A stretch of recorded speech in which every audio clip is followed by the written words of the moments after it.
Hello. Hello, hello, hello, hello, hello.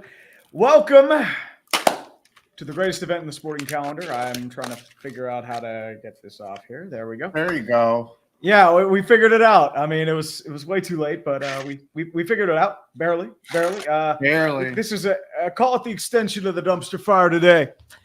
Welcome to Game 7.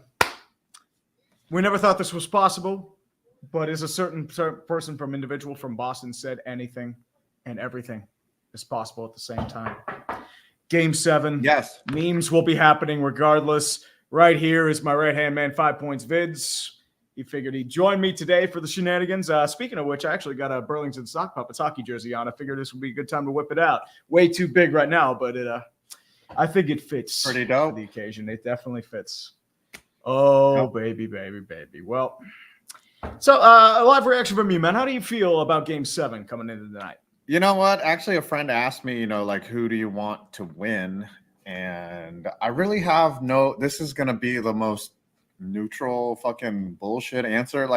I really don't have a problem with either team winning. I'm not really against either team. I will know when the game starts, who I'm rooting for, just based on how they come out and play. The only thing that I will say is if Edmonton wins, the media is going to openly fillet Connor McDavid every chance of it. There's going to be so much Connor McDavid dick in every hockey, media. He's going to win every Hart Trophy from now on. They're going to talk about, just putting him in the Hall of Fame as an active player. That's the type of shit, they already think that he's the greatest, which he is. Don't get me wrong. He's amazing. It's just if McDavid wins a ship this early, it's going to be just a media unbelievable just love affair with McDavid from now on. And on the flip side, if Florida wins, it's they held off the choking, but if Edmonton wins and Florida blows a 3-0 lead, that is also going to be the second part of it. That to me is almost worth it, though. I might root for Edmonton based on that alone. Here's the thing about Connor McDavid. ESPN has never mentioned Connor McDavid until this moment. But the reality with Connor McDavid is that, I don't think they're going to fillet him that much. The reality is Connor McDavid didn't even have a shot on goal in Game 5. Or was it Game 6? I'm not sure. But Draisaitl doesn't have a goal. If you were to tell me that those two things were reality and they'd still get to Game 7, I'd have laughed in your face. Zach Hyman has as many goals as Austin Matthews has in the year. That's your Conn Smythe winner right there. Yeah, but that's also frightening if you're a Panthers fan and you're just dude, they put up 5 on us. Now, granted, 2 were empty net, but they controlled the game. Game 6, they were up 3-1. Even, they pretty much took it to them.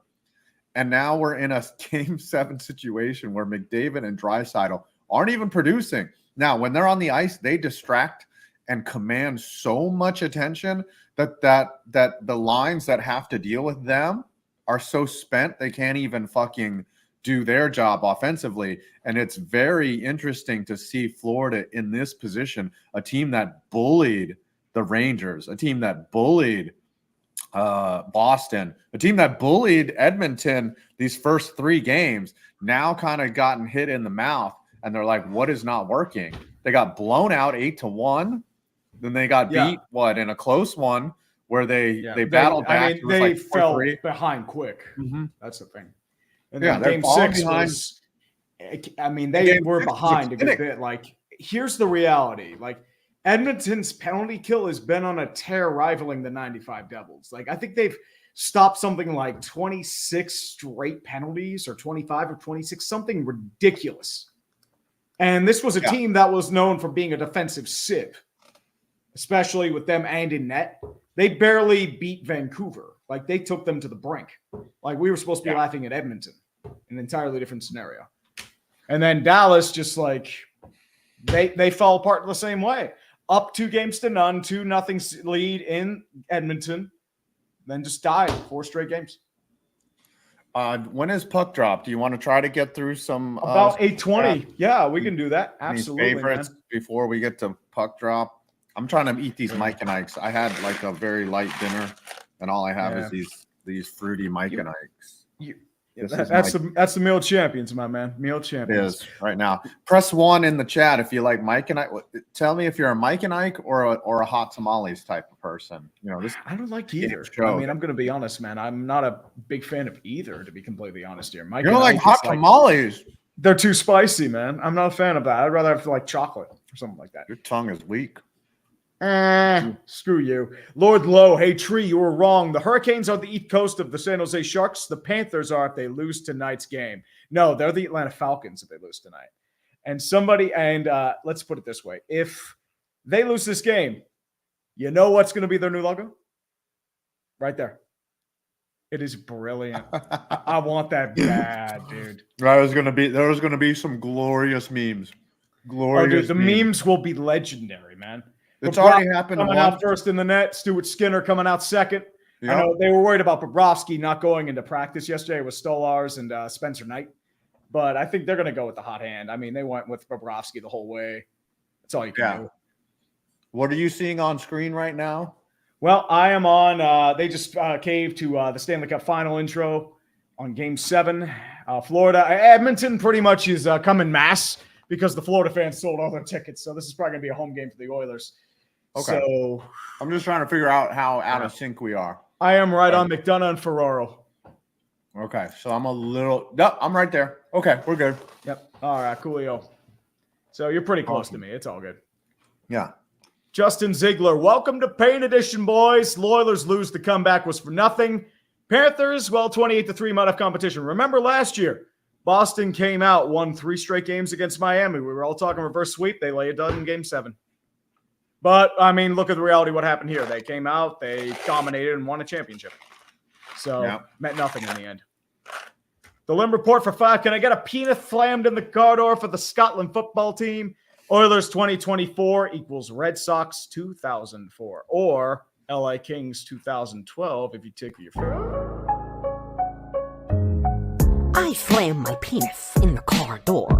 You slam your penis in the car door.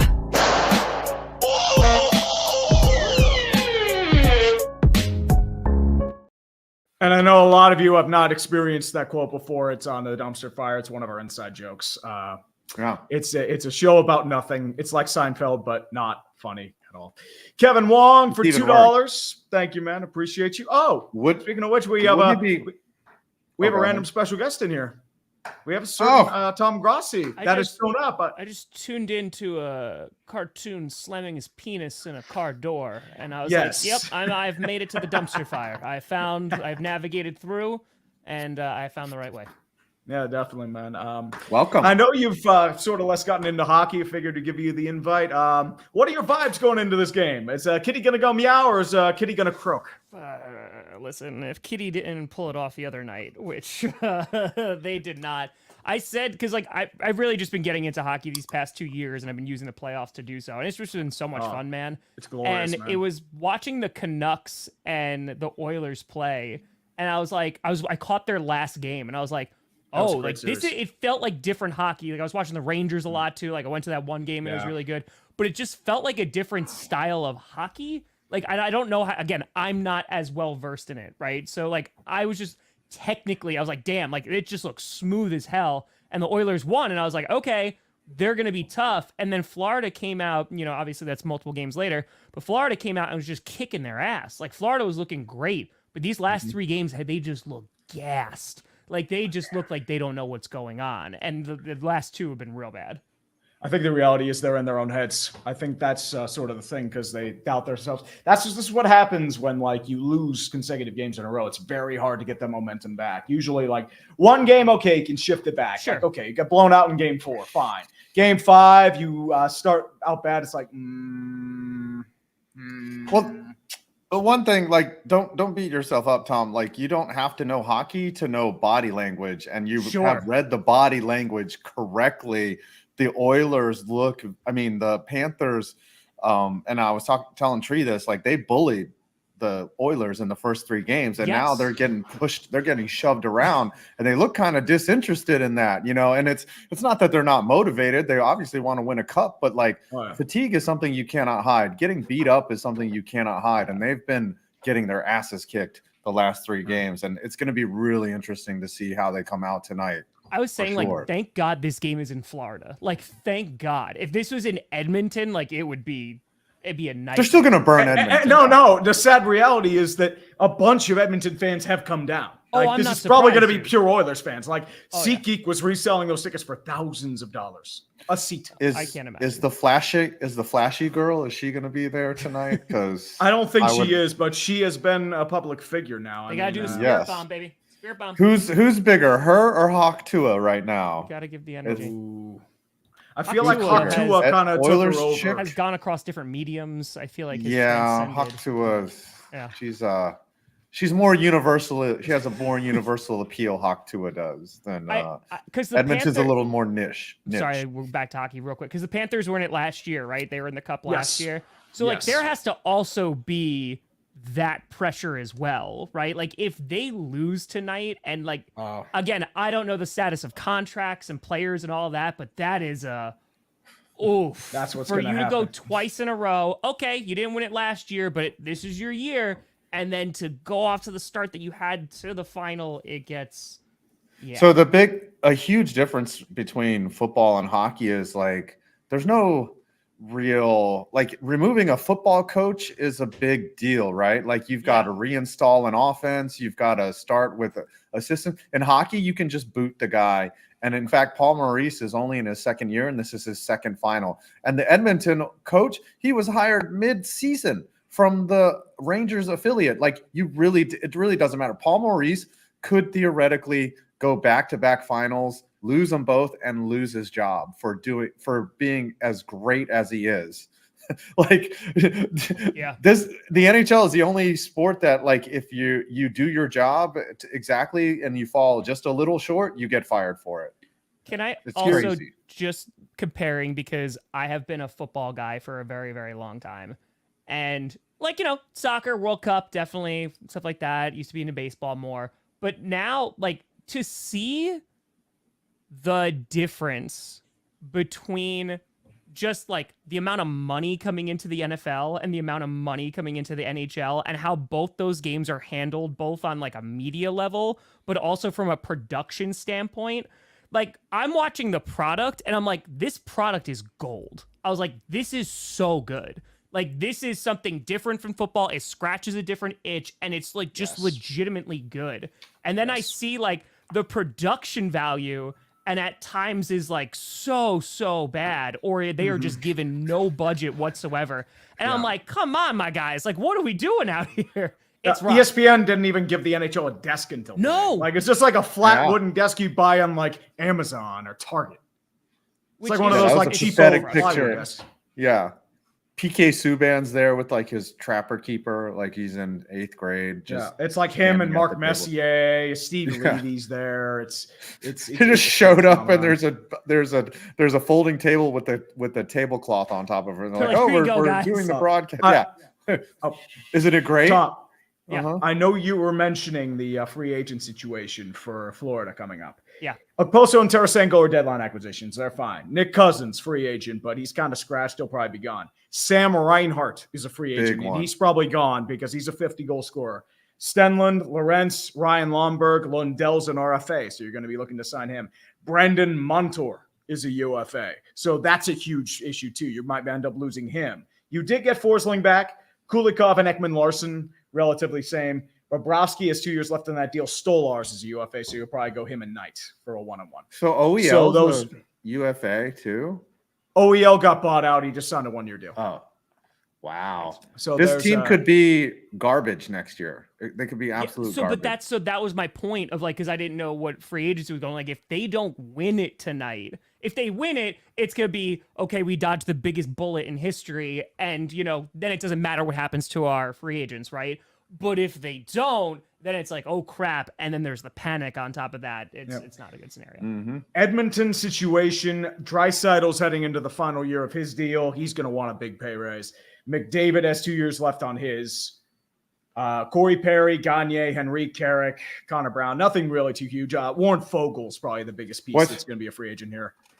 Jan Mark crazy, Tom, is in the NHL, like it really is a salary cap. Like, yes, you're not going to see a player get like a $50 million, which Connor McDavid is absolutely worth. His next deal will be what? A max deal, probably $15 like million. $15 Probably 15, 16. He'll get a $3 million raise for being the greatest hockey player on earth. And it's kind of disgusting. It's a flat cap. That's what happened. I actually wanted to ask two things real quick. One, because I know Skinner, he was a late acquisition, right? So they brought him on late, and Skinner was actually a prospect, so he was relatively there the last couple of years. Because the real thing is they paid Jack Campbell $25 million, and he's been a flop. I think they were saying that the Skinner was maybe it was like the first game that they were playing. It was the first series I was watching, and they were like, "Oh, like he might be a liability. Like we don't know." And he was rough his first couple years.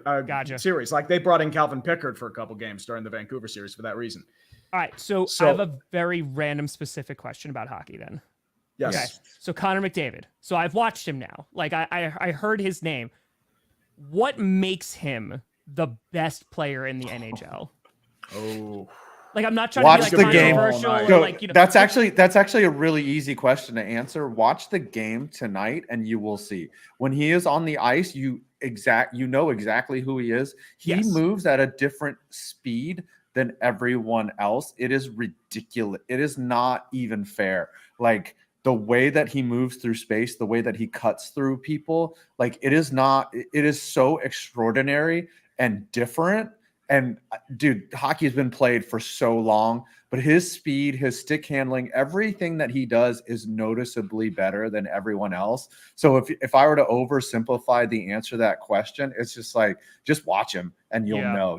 There's no specific thing that I can say. It's just your eyes will tell you that, holy shit, this guy is different. Because like, is the development... I know NFL like development ages and like, you know, how long it's going to be, right? So I saw some guy, I think it was like Tarasenko was like 32 or something, right? Mm-hmm. Is that nearing the end of his career? Is that still like, kind of in the prime? Like, I don't even know where we are. He's not even close. It varies. I mean, like some players like flame out 40s, like Joe Pavelski was still kicking and he was nearly 40. You have guys like Zdeno Chara, Jaromir Jagr, Nicholas Lidstrom. They have guys playing well into their 40s. It just varies on longevity, durability, and more or less the style of game that you play. I mean, for example, somebody like you have guys like Devin Setaguchi and Jonathan Chichu. They have like 1 or 2 really big years. They start tapering off. They're out of the league by their 30. And then you have guys like, Sidney Crosby. He's ageless right now. He's 36. He's still kicking. He can play another 5, 6, 7 years if he wants. That's crazy. It is crazy that guys can even play into their 40s because, I mean, hockey is a violent, it's a brutal sport. Game. The crap out of each other every minute. Yeah. But on the flip side is like you can be an effective player only playing like 10 minutes a night where your shifts are only 30 to 40 seconds long. Like it's crazy. As long as you can skate and you still have it. But like Corey Perry's out there. He's what? Yeah, he's 39. That's actually an interesting 39? Example because Corey Perry was one of the greatest power forwards of his generation, but he started declining in the mid to late 2010s. So he re-identified his game as a bottom 6 agitator. So that's the way you also survive in the NHL. You re-identify yourself. You redefine yourself. Steve Yzerman did the same thing. So he kind of like went from a scoring top like franchise center to like a bottom 6 grinder. And then he let like Datsuk and Zetterberg take over. Is that where you find bottom 6s? Is on grinder? That's it. That's where they are. I mean, you're here at the dumpster fire, Tom. There's no limit to what we can say here. It's not. Scooter just pops up in the background. He's just like, hey. He's just like, he's like, I'm going to go ahead and back out. There's still time. Exactly. Because so when they're practicing, right? Because they're playing with you. You mentioned like the different sets of guys, right? Is it more of just you are developing? Because again, it's just so radically different from football, and I'm just trying to wrap my head around it. So you're basically just trying to get the best guys on, and they're going to be like your first team, right? I don't know what it's called. I'm sorry for the term. They have like lines in certain situations there. You have well, you don't have to load your best players on one line. Certain coaches, what they want to do is they want to spread out the love. Like you'd usually want McDavid and Draisaitl sometimes separating and captaining their own lines, so you balance it out. You're not as top heavy. So what you want to do is hockey's a game of depth, especially in the playoffs. You want your bottom 6 to contribute. You want your top line to contribute. You want your defense to contribute. It is a full 20-man effort. I mean, even the backup goaltender you can also have in that situation as well. But in that situation, you want to have as much balance as you can, especially on power play, penalty kill. Every player has a role to play, even if they play 5 to 10 minutes a night. I mean, even a guy like, for example, Derek Ryan, he does have a role as like especially as a forechecker, back checker. Doesn't really put up much points, but at the same time, he's going to be trusted to take face-offs, play a role, and do penalty killing time. Somebody like Zach Hyman, his role, get in front of the net, muck shit up, wreck the presence, score goals, score the garbage. I heard Zach has a brother named Buster. Yeah, I mean, you've said that joke about like 5 times. Do they alternate lines within that, or is it the same lines that are going out each time? So it's like, all right, first line, second line, third line, blah blah blah. You can shuffle lines as much as you can. That's like sometimes if you want to jolt them up, sometimes you'll get like different line combinations, different that sort of stuff as well. It can change from like period to period even, but at the same time, situations I would assume. Where it's like, okay, it's sub on the fly. It's chaos over there. Crazy, dude. Like it's so much fun to watch. Like watching a power play. And just watching like somebody different every time of like what they're doing and whether it's just the subbing or whether it's just like what their technique is like, all right, no, they're just sitting on it for a while. They're trying to burn some more clock. Dude, it's been so much fun to learn. Like I've had so much fun getting into hockey. Yeah, like a lot of Europeans, they that only watch like soccer or football, you know, like they're blown away by the sub on the fly concept that they're like, holy crap, you can just get in there and then come off when you've had enough, you know. It's really awesome.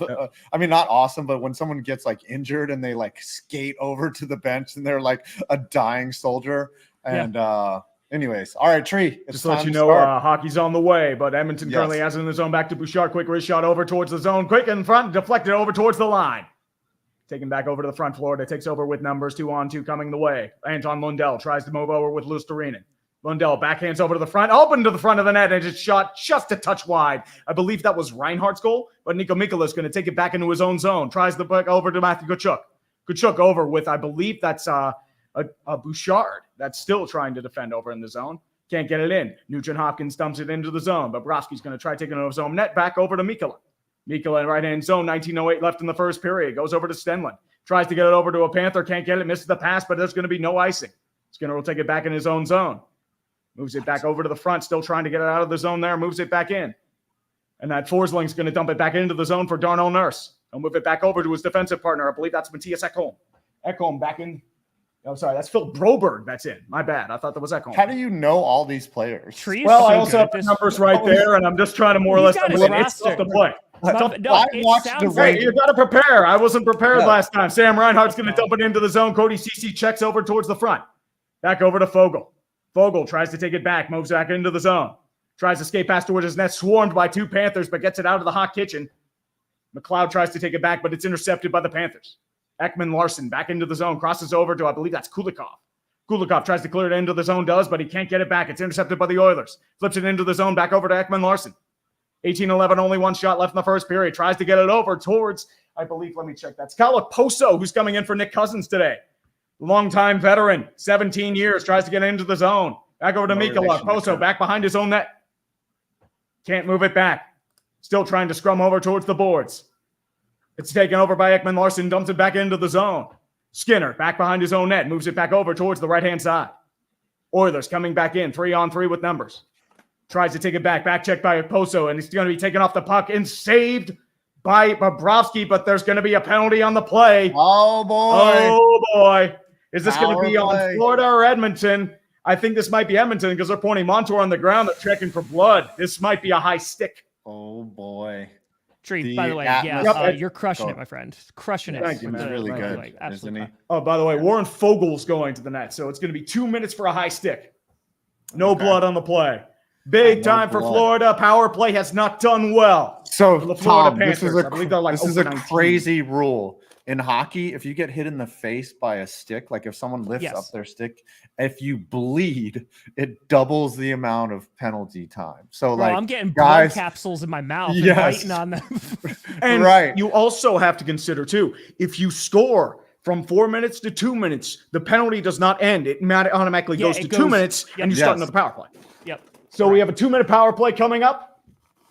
Henry going into the circle against, that's Derek Ryan into the circle against Sasha Barkov, the captain, hoping to lift the cup. Back into the zone, face off dunks, and it's going to be deflected back, and we're going to have to do it again. By the way, dinner. Russell Wilson. I appreciate you guys. I'm going to go eat food. I appreciate you. Okay. I'll try to tune in a little bit. Do what you got to do, man. Yes. Love you, Tom. Do what you got to do, brother. Kids. Edmonton's going to clear back into the zone. Can't get it out over to Ekman-Larsson. Ekman-Larsson moves it back to Reinhart. Quick shot, and it's blocked off by Stuart Skinner, who's going to hold it with 1:48 left in the power play. Russell Wilson asked when he's getting his shirt, by the way. Well, you're getting your shirt eventually, man. I got to sweat like crazy. I'll get some interval runs in for you, man. You got to ask Russell if he's going to autograph your shirt. Mm-hmm. And they're showing Paul Maurice as a 4-0 career record in Game 7s. It's going to be Reinhart against Ryan again. Back into the faceoff. Quickly dumps it into the zone. Tries to clear. Does get past the blue line. And now with numbers, here comes Nugent Hopkins. Nugent Hopkins tries to get past one defender. Doesn't get back. It's going to be taken by Tarasenko at the last moment. Moves back to Reinhart with speed towards the blue line. Tries to get it over towards, I believe that's Matthew Tkachuk. He can't get it back there. Edmonton's going to try to clear. Moves it back to Nugent Hopkins. He flips it back harmlessly, and he will clear. 1:25 left in the power play. 17 minutes left in the first period. Ekman-Larsson back in his own zone. Moves it back behind. Takes it to Tarasenko. Tarasenko back to Sasha Barkov. Sasha with speed across the red line. Back to the blue line. Back to Tarasenko. Back to Barkov. Barkov on left-hand side. Tries to get it back, but deflected by an Oiler. Back over to Ekman-Larsson. Over to Tarasenko. Tarasenko across the way to Barkov. Back at the point to Ekman-Larsson. Back to Barkov. Still waiting. Holding. Back. Tries to deflect it. Tkachuk can't get it. Shoots it wide. And Edmonton will harmlessly clear it back to the background. And it looks like it's going to be an Oiler back there towards the get it. I believe that is Matthias Janmark. Who's going to get it back, but he's going to take it back with a nice hip check there.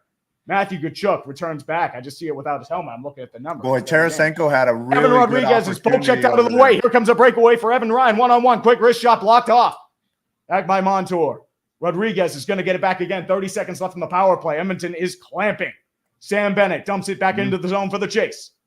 Flips into the zone. Back over to Lundell. Lundell gets it back. It's going to be deflected by the Oilers. Can't get it in time, and the Oilers will clear again. 20 seconds left in the penalty. As Bobrovsky holds it for Montour with a quick long pass over to Bennett. Back towards the blue line with Never. Speed towards Verhaeghe. Verhaeghe moves back behind his own net. Tries to backhand it in. Can't get it wide. Bouchard moves it back in over to McLeod. Can't get it back. Lundell fighting. Back over to Verhaeghe. Verhaeghe moves it back towards the far side. Still skating. Nugent Hopkins on his tail. Moves it back behind his own line. Tries to flip it backhand. Goes over to Stenlund. Goes to Rain and quick backhand shot. Scores! On the deflection, Carter Verhaeghe, who has struggled all series long for the past 4 times with an amazing deflection, gets it past Stuart Skinner. It's 1-0 Florida. What a deflection. Woo! And that is the salvo that Florida has desperately needed. First blood has been shot. And that was just a quick flick of the wrist, I believe. And then just Verhaeghe right in front, nobody defending him, just deflects him. Stuart Skinner can do nothing about it. Rodriguez just, I mean, they almost rehearsed that play through the 5-hole too. Whew. 5, you're muted. 5, you're muted. Oh, sorry. A perfect shot right there by Verhaeghe. That is the momentum that the Florida fans needed. Look at their reaction in the crowd. They are so relieved right now. If you're Florida, you needed to get out to a lead early so that you could play from ahead. And that's the energy that they need. Look at you just seeing their fans, like how relieved they are right now. Unbelievable. It's the first lead since Game 3, by the way. Just pointed on the screen. Edmonton moving back in. Draisaitl goes over to McDavid. Draisaitl tries to get the breakaway deflected away by Barkov. Flicked away over to Forsling. Tries to get it back. Moves into the zone. Back over to Aaron Ekblad. Back to Forsling. Dumped into the zone. Taken by Barkov. He'll get it. No icing.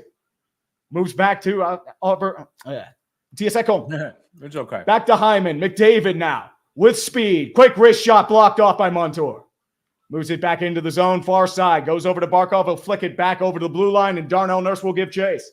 Sam Bennett back behind him.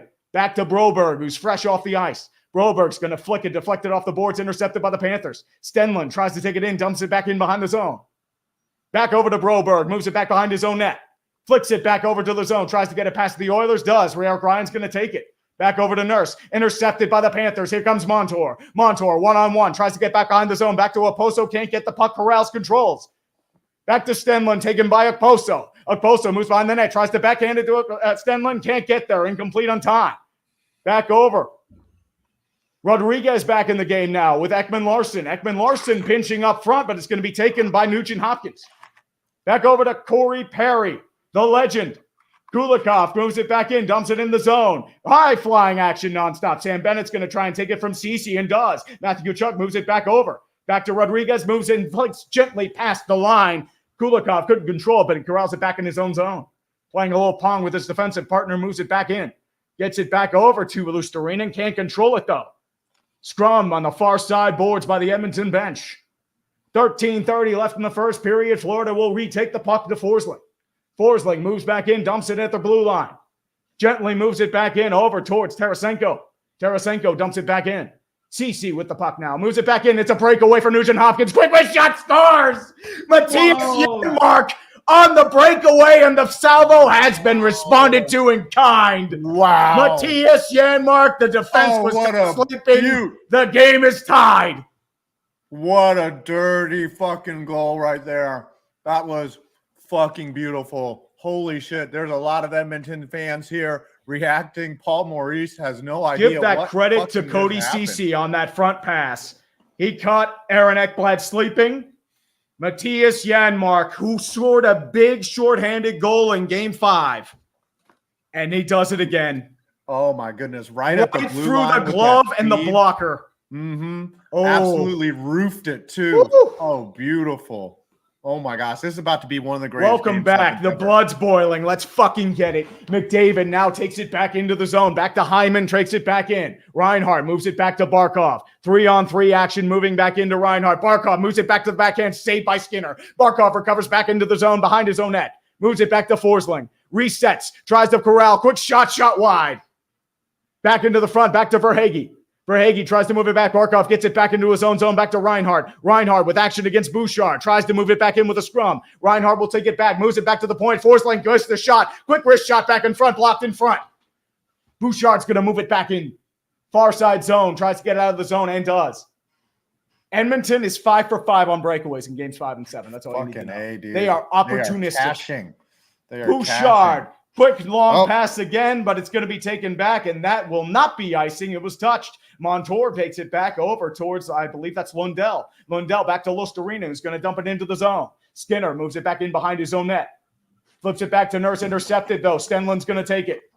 Back to Luostarinen, who whips it away from Nurse. Luostarinen moves it back into the zone. Quick wrist shot, backhand, and it trickles just wide.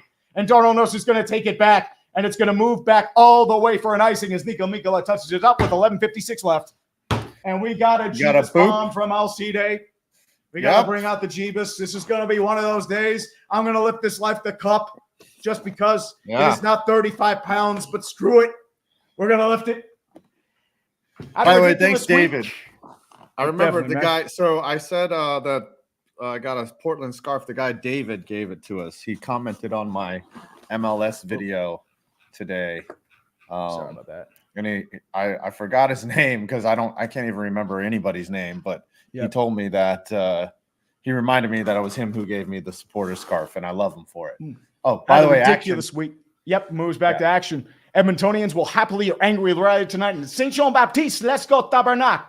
Florida's going to dump it into the zone. Matthew Tkachuk gives chase to Cody Ceci, who moves it back into the zone. Kulikov pinches, moves it back into Tkachuk. Can't grab the puck, though, taken by the Oilers. Flips it back into the zone. It's going to be another icing as Rodriguez touches it up. This time.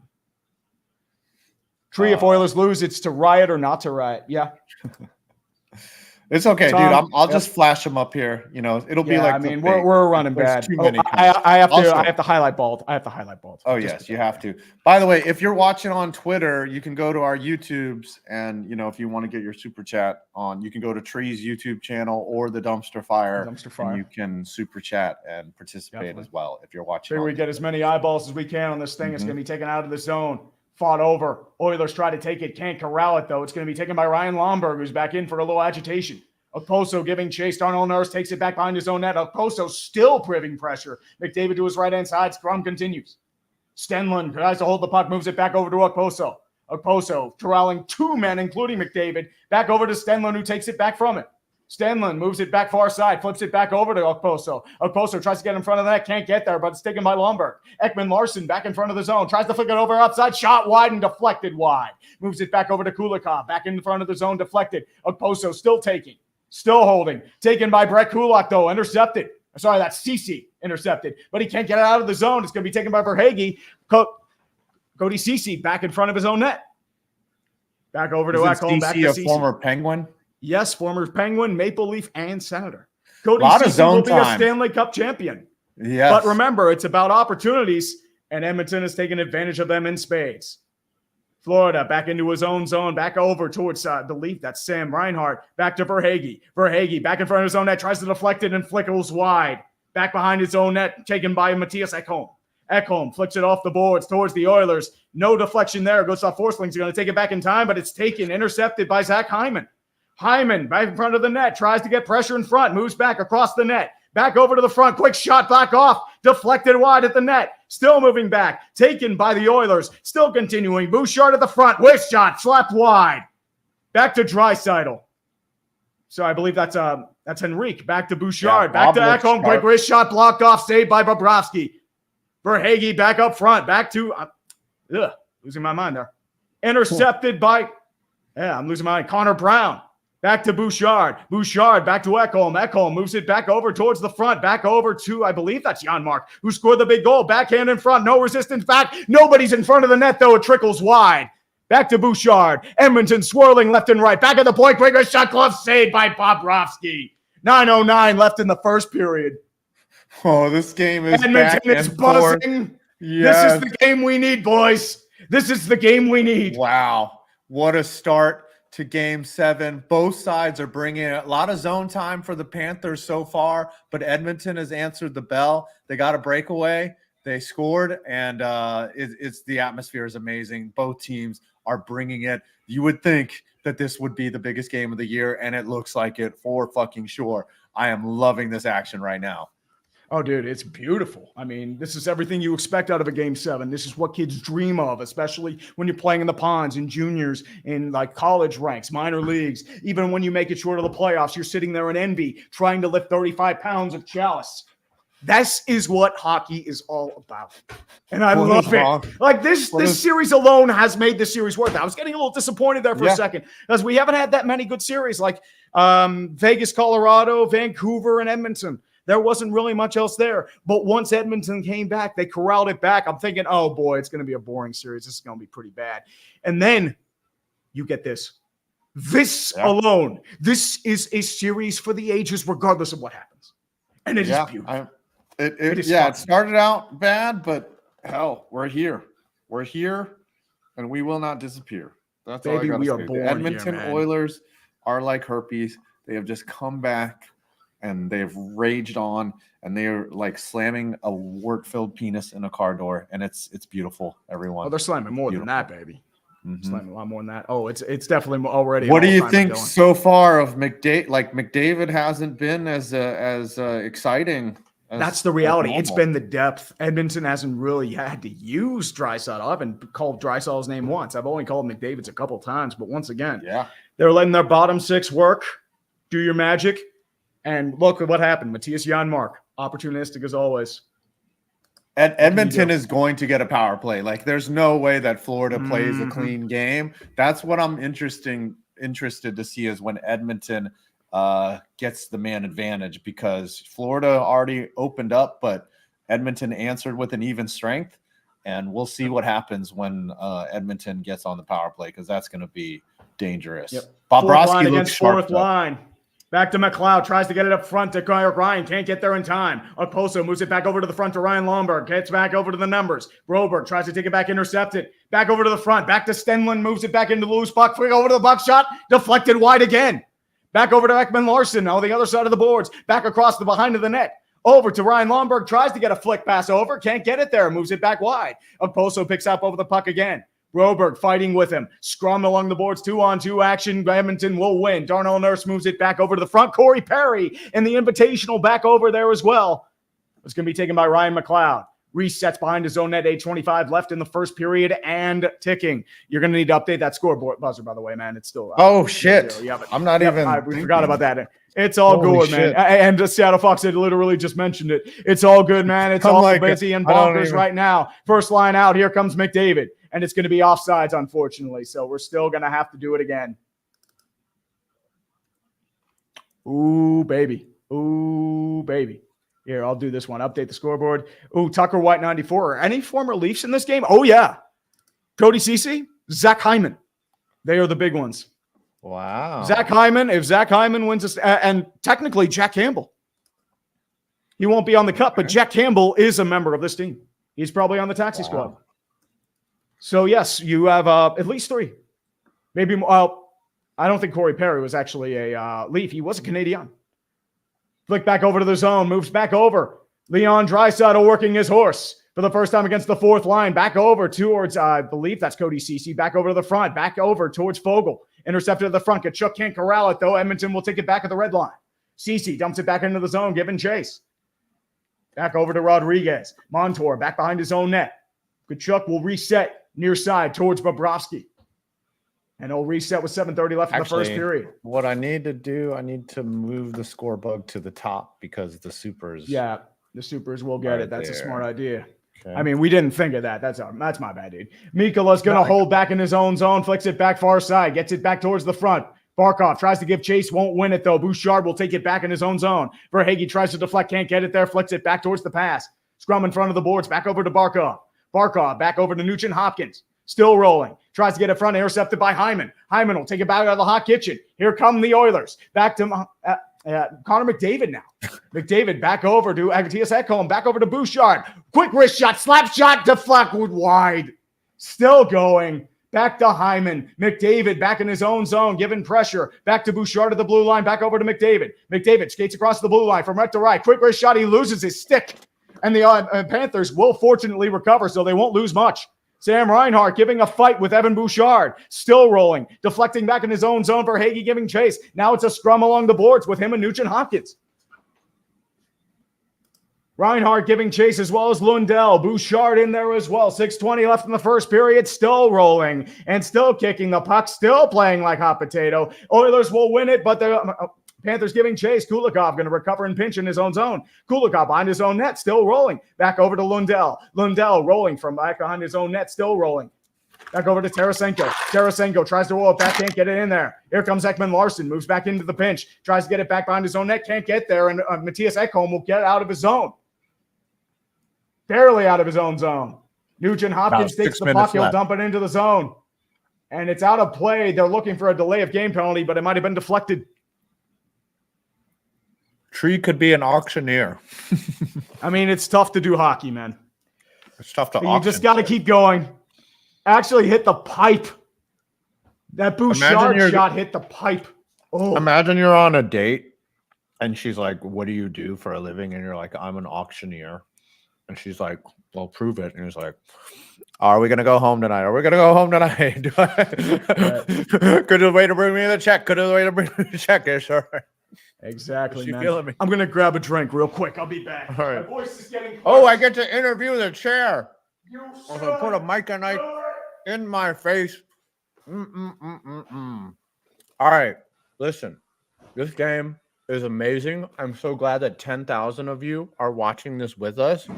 It's Trees kicking ass with the let me swallow this. With the commentary. It is so hard. Like I was trying to say earlier, I watched pretty much every Rangers game this year, and I don't even know who the players are. Like it's hard to recognize who the players are. So please, like Tree's not going to get every player right, but he's doing a fucking phenomenal job. He is absolutely crushing it. So y'all show this man some respect. His play-by-play is legendary. Because if it was me, I'd be like, and then the puck, and then there, okay, and that's a Panther gets an Oiler gets score. Like that's about it. Everyone thinks that they can do it, but it's not easy. So it's a special talent. Yeah, people have gotten on Sam Rosen because he's gotten a little bit longer in the tooth. And you know, one thing that the announcers do have an advantage over that are there in the game. Now think of the difference here. When the announcers are there at the game, they're in between the two. They're on the other side of the ice, and they're at ice level watching the players, and they have hours and hours to prep for the game and know everyone's who's out there, and they're around the rink all the time. So they have a huge advantage. Tree is just a fucking YouTuber in his basement who also makes football videos and also makes baseball videos and follows every fucking sport on earth. And he knows all these players. So give it up for him. He might be one of those special people. So, you know, he could have some rare ability called a superpower that allows him. Yes. And we're actually missing action right now because I had to go to the bathroom, moves it back in over to Dmitry Kulikov. Okay. Yeah, I also had to pee. Mm-hmm. I don't know about that. I mean, people are weird like that, man. Holloway tries to get it back into the zone, intercepted, still hold it into the zone, over by Draisaitl. Draisaitl keeps it into the net. Cece dumps it in over the boards, tries to get over to Fogle, comes back to Ekman Larson. Connor Brown tries to keep it in, but it trickles towards Bobrovsky, who covers and holds. I don't think we'll see a goal before the end of this period. I could be wrong. Ooh, wow. Way to cover up. I think that now that one punch has landed for both sides, they might tighten up a little bit. They might really concentrate on defense, but who knows? Well, we haven't had any mistakes either since the high sticking penalty. Yep. The breakaway. So we'll see. Sam Bennett in the zone against Draisaitl. If this game goes to overtime. Game 7 overtime. I don't think we've ever had a Game 7 overtime Stanley Cup. We have had overtime winners, but I don't think we've ever had a Game 7 overtime. We have had sudden death. Yes. The Rangers famously lost to Jazz. Stanley Cup, Martinez, Patrick Kane. No, wasn't that Game 7 or was that Game 6? No, that was a Game 6. Martinez was Game 5, but we had never had a Game 7 overtime. We've never had a Game 7 go into in the Stanley Cup. Game 7 overtime play in the Stanley Cup. We've had Game 7s, but I don't think we've had overtimes, but no Game 7. Flip flexes over to their net. It's going to be taken over by Nico Mikkola. Flips it into the zone, gets it out of danger, but it's going to take a trickle bounce over to Matthew Tkachuk. Tkachuk still looking. Tries to get it into the zone. No offsides by Montour. Quick wrist shot deflected wide again. Back over to Mikkola. Moves it back into the zone. Tries to get behind his own net. Does. Moves it back in. Takes it back over to Matthew Tkachuk. Tkachuk tries to take it in. Intercepted. Still there. Tkachuk has it back in his own zone. Back to Bennett. Bennett moves it back over to the blue line. Quick wrist shot blocked off. Taken back by the Panthers again. Evan Rodriguez with Dylan Holloway giving pressure. Calling for a penalty. No real there, though. It looks like there will be a penalty now. Okay, so 1950. And it looks like there's a Florida penalty coming up. I think there's a power play for Edmonton. 1950 and 1954 are the only years that Game 7 went into overtime. Pete Babando and Tony Leswick, who gloved it into his own net in 1954. Or Doug Harvey. Dude. Doug Harvey, I'm sorry, tried to block a shot but gloved it into his own net. Dude, crazy. How would you be memed if you gloved it into your own net to lose a Stanley Cup final? Good God. Yeah. That guy's very lucky that they didn't have Twitter back then. They didn't have television back then, dude. Yeah.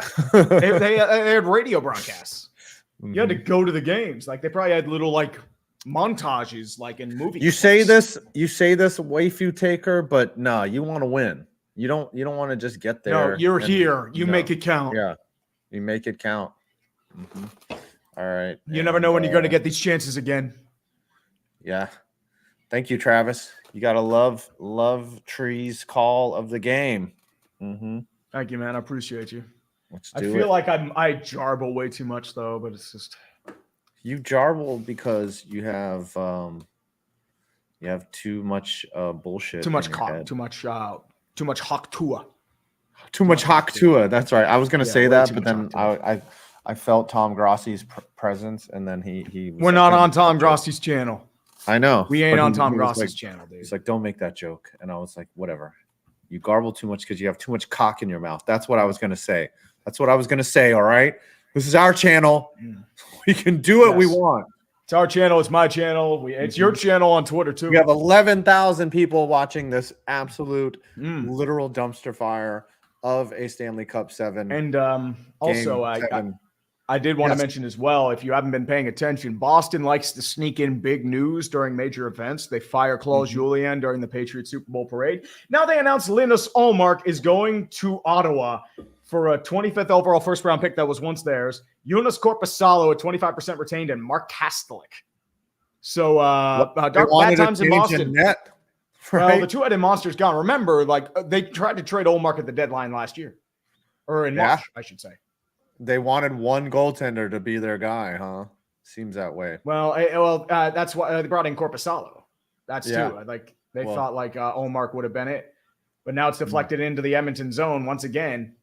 And it's going to go gently to Stuart Skinner, but he'll let it pass for icing as Broberg touches the puck. Here, by the way, to go. Yep.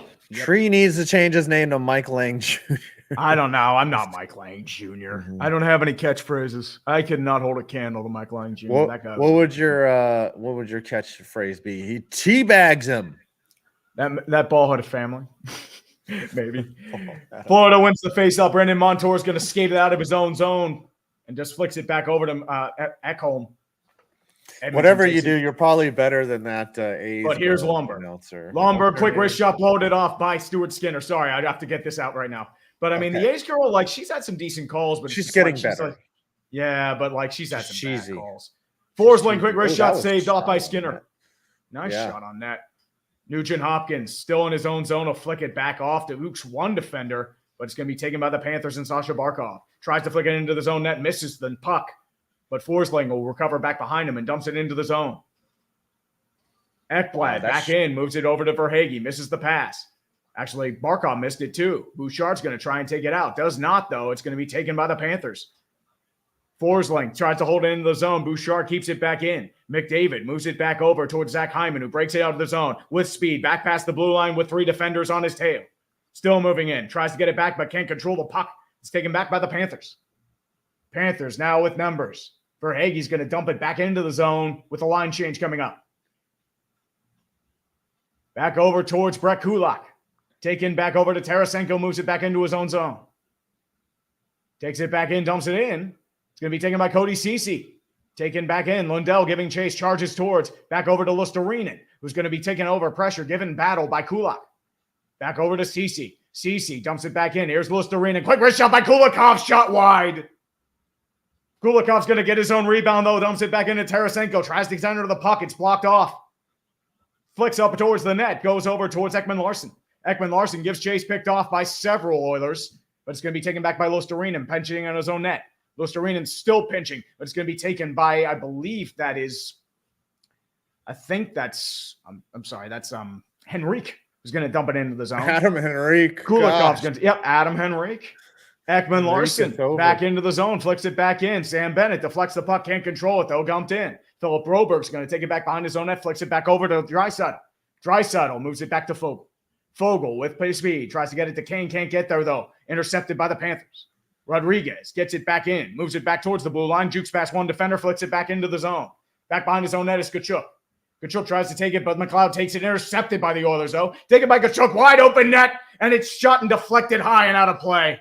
Tkachuk with a golden opportunity, but Skinner gave him no breathing room whatsoever. So wow, he was right there on the doorstep. A lot of zone time for Florida and a lot of uninterrupted play right there. It was about 5 minutes without a whistle. He just missed the net, but just out of play. He tried to be too fine. But Skinner didn't give him much. Boy, there was a shot earlier. Somebody shot at 97 fucking miles an hour. Probably they're they're firing. They've got some piss missiles. Panthers win the faceoff back to Verhaeghe. Shot blocked off. Back over to Verhaeghe.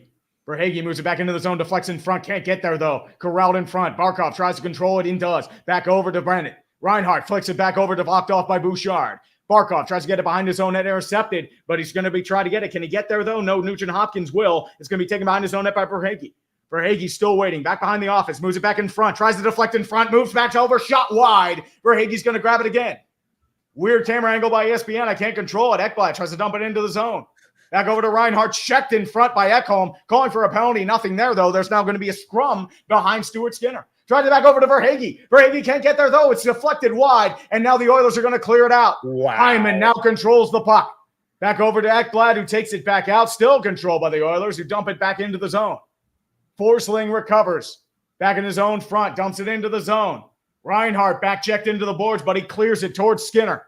18 seconds and counting left in the first period, still going. Intercepted by Mikhailov. Speed towards the front. Deflected and blocked off by McDavid. Flinks back over to the bloodline. Back to Mikhailov. Quick wrist shot blocked off by Skinner. Moves over towards the far side. Back to Luostarinen. Luostarinen moves it back over. 3 seconds and ticking. Tries to get it over towards Lindell, and he won't get it there in time. The period's over.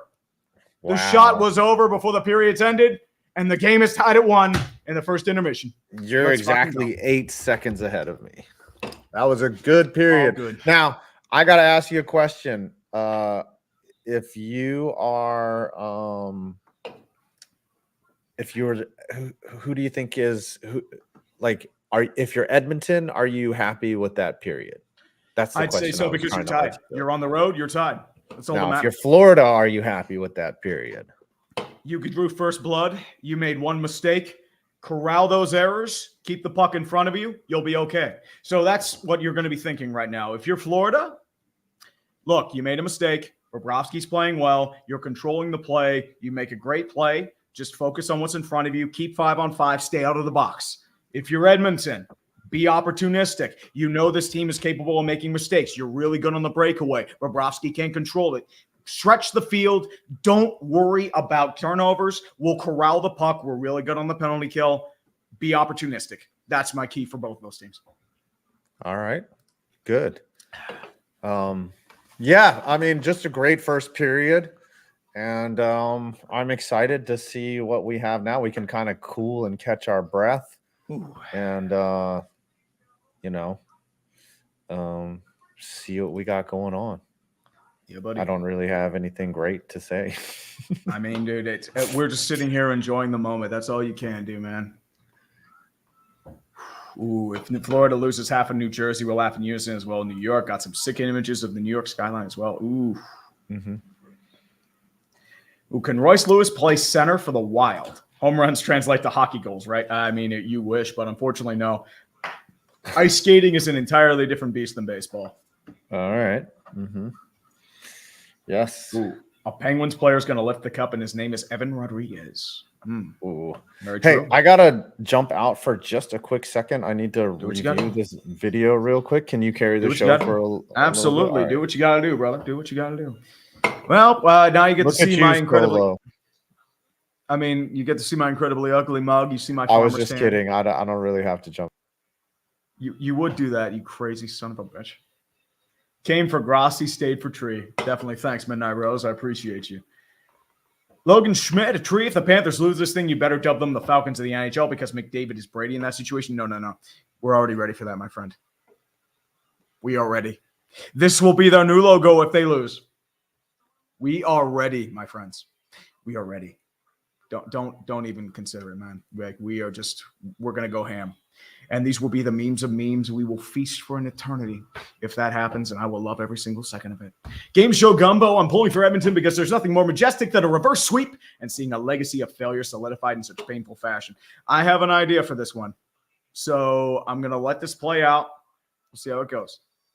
But if Florida loses, they should contract immediately. That's all I'm going to say.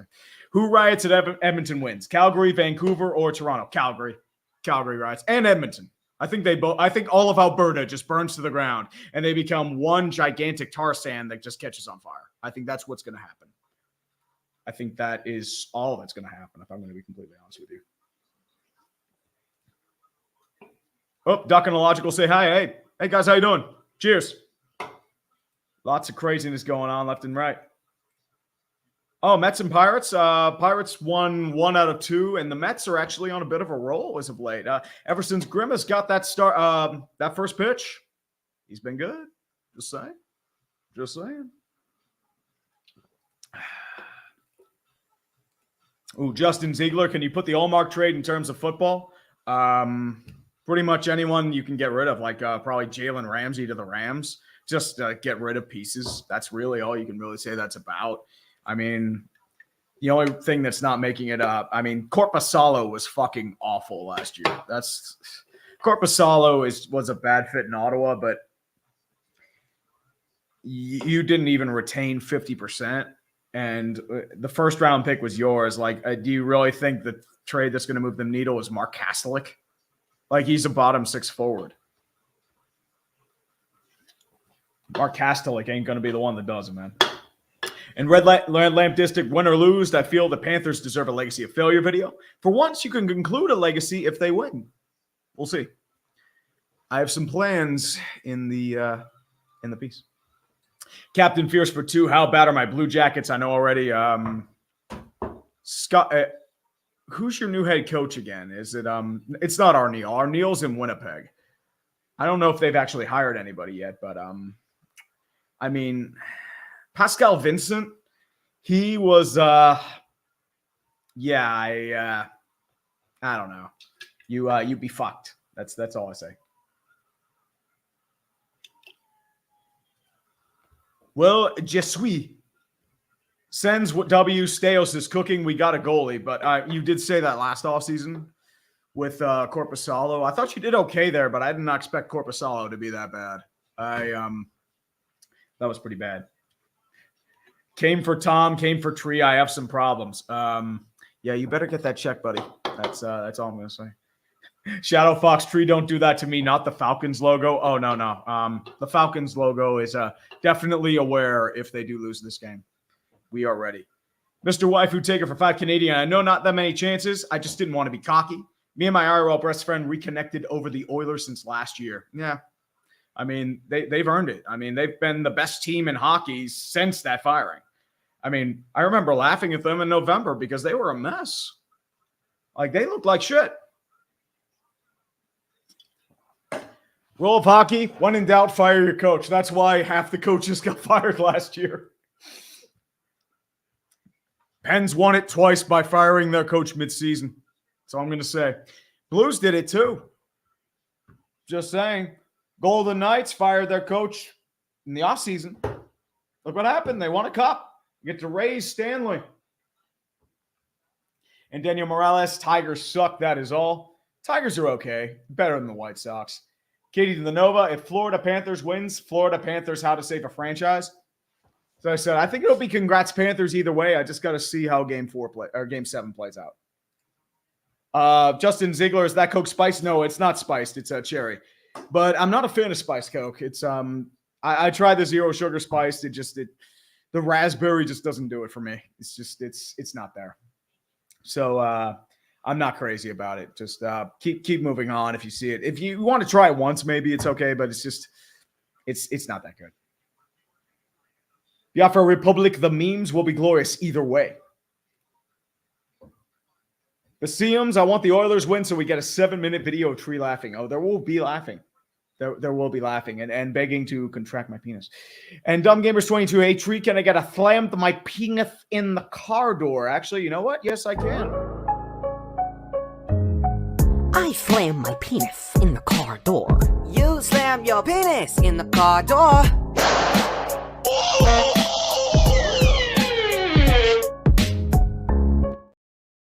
All right. So eHarmony. Here's what you understand. Let's look at the ice hockey rink here. So can you explain hockey to me like I am a 5-year-old? So here's what I'll do. Let me put this in. I'm trying to find the right image here. So explain icing to me like I'm a 5-year-old. So, okay. Here is what happens, especially with icing. I'll move this out of the way for the meantime. I'll put myself out of the way here too while we're at it. So here is your, I'll say this nice. Icing is anything past this marker.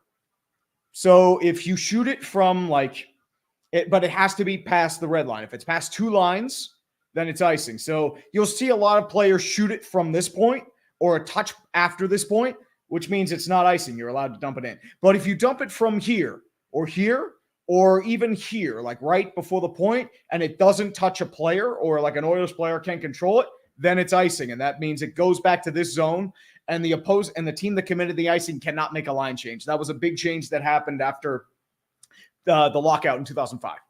So this is what your situation really rolls into. So anything, so easiest way to do it, if it's before the red line, icing, unless it's near a player. After the red line, you're safe.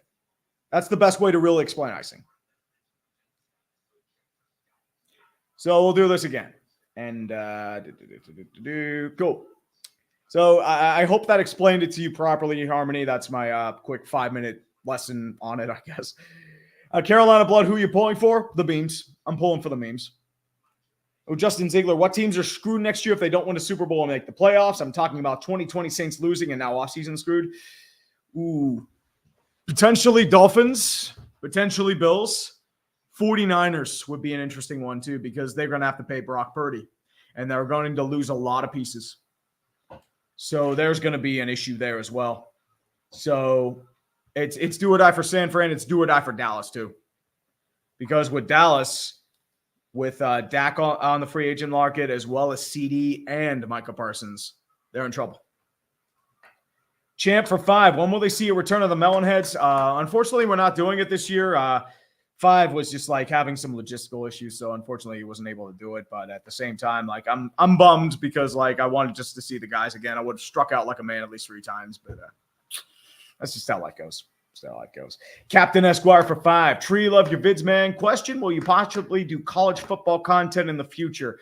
I gotta find the time to do it. I know I've done college football videos in the past, mainly with the Penn State Illinois game when went to 9 overtimes. That was just glorious. And Notre Dame, but otherwise, and UConn too. I did a quick UConn video, which was kind of a mess. But at the same time, it mostly depends on finding the right topic.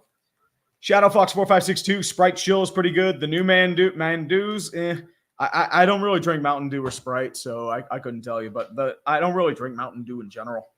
Whew, it's getting hot in here. Sorry about that. Ooh, Aero Flambe, first full-on hockey stream, Tree, or talent. I did one of these in the first round, Boston-Toronto Game 5.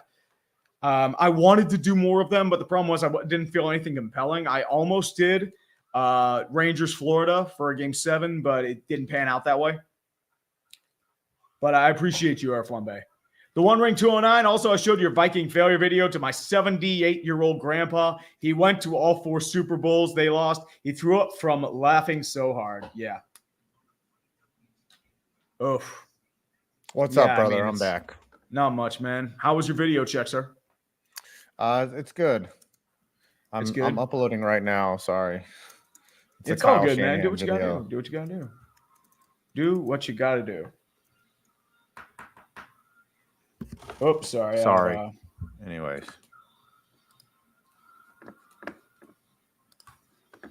That's all good, man. Robbie Hyde. Edmonton is a Stanley Cup made of joints being passed around. If the Oilers win, Edmonton is ours for the taking. Deus Volt. Oh, the Stanley Cup made of joints. Oh, good Lord. I couldn't imagine the scene outside of Rogers Arena. Oh, dude. It's going to be a fucking You've zoo. seen the one where it's a Stanley Cup, but it's just a cheese fountain? I have not, no. No. Ava Tarrant, she posted that. It was pretty funny. Anyways. Alan John Herbert, thoughts on the LA Kings somewhat new logo? It's they're trying for a throwback. I mean, couldn't hurt.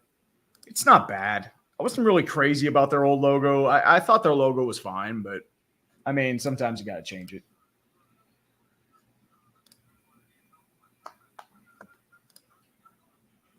Definitely. Dennis Taiwo, thank you, man. I appreciate you. VLR Gospel for 20. Thanks for making a stream to follow the game. ABC and ESPN, I'm having problems actually watching the game. You're doing great on commentary and rules explanation. Oh, I didn't know that. I know like some like ABC, ESPN, like it's certain things like with cable providers too, I think, but you should be okay there. You're doing great on commentary and rules explanation. I hope this game remains fantastic. I hope so too. I legitimately hope so too. Zachary Hayne, play-by-play is an underrated gig. It's definitely harder than it looks. Oh, dude, it's not easy. I mean, there are very few times where I'll say I can do better than somebody, but it's just like it's very tough. I mean, even like somebody like Jack Edwards, who is visibly like not the same as he was. Like he was a good commentator for a long time, even if he was a blatant homer. Like he could paint an image, and that's what the best commentators do. Dave Michigan. Okay, Michigan. I think his voice pitch is too high with goals, but he's good otherwise. Yeah, That's he the goes problem with nuts when he scores it. When the Lightning score a goal, it's amazing because he goes from like a normal cross to the bear, and then he just and he just fucking loses his shit. Score! Yeah, It's like that. It's like very high pitched. I'm like, good lord. Little. We are 4 minutes away from some second Yep. period action. And now they're showing the new Twisters movie, overlay. which why did we need another Twister movie? But Did we need another? Is Helen Hunt Helen Hunt in it? I don't know. She'll probably have a cameo. I know the guy who played the lead. He passed on, unfortunately. But Yes, Bill Paxton. Bill Paxton. Yep. Yes, one of the famous. He's been in a lot of shit. Yep. I didn't even realize he was in Edge of Tomorrow until I saw it on there. It's like I didn't even recognize him with the stash and the voice. He made I remember watching a movie the other day where he was a cameo. He was like super young in it. Terminator. That's probably what you're thinking of. No, it was like Top Gun or something. I forget what movie I was watching. I was surprised that he was in. I was like, is that Bill Paxton? And he was in a lot of stuff, man. I think he was in Terminator though. He was like one of the punks. He was. Yes, Yep. he was in Terminator. So Tony Nicolai. At least one Panthers team has had success in recent years. Yeah. Yeah. Why do I keep snacking? And I'm not even high. I'm just saying. Well, I mean, because you didn't eat dinner. That's why. Catalyst Owl for 5. First time I've ever watched anything hockey related. You're doing an amazing job, King. I got to watch more, dude. That's what hockey's all about. It's the greatest moment. And I'm going to give you a few recommendations. If you like this game and you want to see playoff hockey in its peak form, 3 games I'm going to give you off the bat. Vegas, San Jose, 2019, third period on, especially 10 minutes and ticking. Watch that one. Vegas versus Washington, Game 1 Stanley Cup Finals 2018. Watch that one. Anything related to Avalanche Red Wings 96. Watch that one. I would go with trying to think what else would be a really good one here. I mean, look up just overtime Game 7s. Look up Rangers Devils. Devils, Henrique, Game 6. Matteau, the Messier guarantee. I would go with Penguins Red Wings Game 7, especially that third period, the final buzzer. I would go with if you want to see domination, look at the 80s Oilers. Look up Pens North Stars Game 6. I would go with this will probably be up there with recommendations too, like Oilers Panthers Game 7. Yeah. This could be. It's just euphoria. Unless one team just starts dominating the other one, We'll see though. I just don't see that happening. The way this game has started, this is going to be a nail biter. It's going to be nonstop, dude. Dennis Toiwo, you ever thought about getting into European soccer? I've thought about it in the past. I just haven't had the time to really do it. Plus, that happens in the mornings when I'm usually asleep. Yeah. So that'll do it. You're a YouTuber that gets up at 11 a.m. Yeah, 10:30. Come on, a little better than that. Osvaldo Rodriguez. As a Ducks fan, I'm just glad we are being repped by Adam Henrique and Sam Carrick and Corey Perry. Here's to a fun game and all the glorious memes. Yep, I agree, man. I definitely agree. You don't have a dog? I do not have a pupper. No. Oh. Michi Sminners for 10. Tree, what was your opinion on the Jacks hiring Don Waddell? I mean, I feel like it's just they're just trying to right the ship. I know with Waddell, I've never been a big Waddell guy, but I feel like Tulski was the one more or less pulling the strings there. They just want reputation more or less. I feel like John Davidson needs to go, but second period is about to get underway. Draisaitl up in the faceoff circle against Sam Reinhart. Edmonton will win the draw. It goes right back to Stuart Skinner, back over to the front. Flicks it back over to Draisaitl. Draisaitl tries to dump it in, goes over to Greg Kulak. Darnell Nurse. Nurse against Montour one-on-one. Tries to intercept the pass, but it's going to be taken by the Panthers in front of the net. Taken back to Rodriguez. Back over to Matthew Tkachuk. Dumps it into the zone. Sam Bennett gets it behind his own net. Tries to flick it back behind his own zone. Can't corral it. Taken back to the blue line by Montour. Deflected by Tkachuk right into the pad of Stuart Skinner. And we have a face-off in the Edmonton Scoop. Wow. Opening action. Yep. A little bit far for a redirect, but I understand what Tkachuk was going for. Oh, the Hershey Bears are leading 4-3. Oh, we got to get the scoreboard out. Sorry about that. Oh, yeah. Full L second period, and you already have. Thank you, sir. Yes, Thank I you, did. Sir. Appreciate that. Yes, I did. That, sir. Mm-hmm. Yes, Here we go. Face-off circle now, once again, towards the left of Stuart Skinner. Can't clear it, though. Tarasenko's going to recover. Back over to Verhaeghe. Tries to back in. Over to Tarasenko. Can't control it, though. Going to be taken by the Oilers. Back to Henrique. Henrique's going to dump it in towards the zone. Ekman-Larsson giving chase. Sells it back over to Luostarinen. Luostarinen still controlling. Tries to get it out. Still can. And now it's going to be taken by the Oilers, by Ekblad. Dumps it back into the zone. Taken back by the Oilers. Back over to Tarasenko. Quick wrist shot. Blacked off and deflected high. And it's still going to be in the Edmonton Oilers zone. Now there's a fight towards the near side to the left of Stuart Skinner. Anton Lundell's trying to get up, and he successfully does. But there are several Oilers there, including Darnell Nurse. Luostarinen's in there. Philip Broberg's trying to come in. Henrique's in there, and Philip Broberg's going to take it. Broberg moves to the right of Stuart Skinner, tries to get it out, flicks it back towards the blue line, out of danger, and the Panthers are going to try and recover, but it's get it out of the zone, and now the Oilers will clear for a full change. Ekman-Larsson corrals it back behind his own net. 13:33 left in the second period. 9-6 in favor of Florida, tied at 1. Back over to Ekman-Larsson, flicks it over towards the Panthers zone, dumps it in, gives chase. Skinner's going to get it behind his own net, tries to deflect it in, gets over several players, including an Oiler, and Ekblad's going to dump it into the zone. No icing call, though. It's going to be on Ekblad. It was going to dump it back in. Takes it back over to Verhaeghe.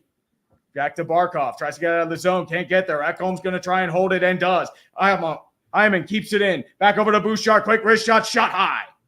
Back deflected over towards the zone far side. Still looking. Back over to McDavid. McDavid, quick wrist shot. Saved off by Bobrovsky. Back over to the front. Verhaeghe still holding. Back to the front. Back to Ekholm at the blue line. Still holding. Back to Bouchard. Bouchard waits. Holds. Fires. Blocked off. Still waiting for it. Still in the zone. And now it's going to be tried to clear by Verhaeghe. He'll get back into the zone, and they successfully do clear. Oilers still get it back into the zone, though. Flicks it back in. Resets over to Barkov, and it deflects out a play off Barkov's stick. And it'll be a face-off in the zone. Pretty slick move by McDavid down there in front of Bobrovsky. He got past one defender, backhanded it, and that's the kind of things that McDavid does. You might see more of that later in this game. Be on the lookout. I keep forgetting Paul Coffey's an assistant coach for the Oilers now. The great Paul Coffey. Former Penguin Paul Coffey. Legend. Former Stanley Cup champion Paul Coffey. 5 times over. Didn't he play for the Red Wings too? Yes, he did play for the Red Wings. He won. Red Wings, a bunch of Flyers. No, he didn't win with the Red Wings. He won with the Oilers. Oh, he didn't? Okay. No, he made the Cup Finals with the Flyers, but they got dominated by the Red Wings. Oh, wow! I have not. Now it's going to be taken by Okposo. 1-on-1 against Kulak. Okposo swirls behind his own net, tries to get it back over to Stenlund. Can't get there though. Intercepted by the Oilers.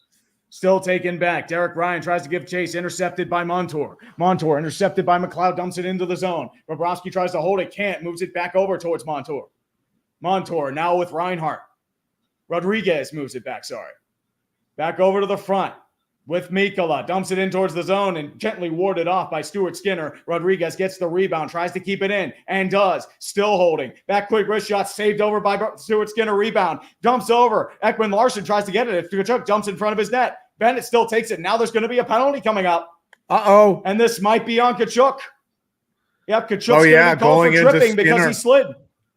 Oh. No, it's on the They didn't call interference? They didn't call interference? It's the dude just ran into fucking Skinner. No, Tkachuk tripped and interfered, so they're going to call tripping. So Edmonton will be going on the power play. I told you this was the big area of concern for You're right. I do need to lose a few pounds, genius. Dude, sorry, I had to highlight that. I mean, dude, I love that. I mean, I'm cool with that sort of stuff. I'm okay with that. Listen, I'm the only one that can call Tree fat because I do it. I know. I can call myself fat. I mean, look at this. What to Chuck? What that wasn't intentional. What they're going to call that no matter what because he interfered with the play. Oh God! Draisaitl in the face-off circle against Kevin Stenlund. Big moment for Edmonton and Florida. Nugent Hopkins is out here. McDavid's out here. Bouchard out here. Hyman's probably out here too. First unit out for the Oilers. This might be the first or second unit for the Panthers. Oilers win the faceoff. Moves back to Bouchard to the blue line. Back over to Draisaitl in his office. He's due.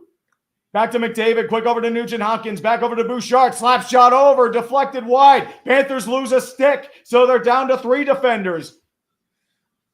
Time to take it back to Bouchard. Over to Nugent-Hopkins. Nugent-Hopkins waits. 5-on-4 action now. Draisaitl back in his office. Given pressure by the Panthers. Back to McDavid. Back over to the point to Bouchard. Bouchard back over to Draisaitl far side. Still waiting. Back over to McDavid at the point. Point still waiting. Back over to McDavid. Back over to Bouchard. Fakes the slap shot. Jukes one defender. Bouchard still waiting. Trickles wide.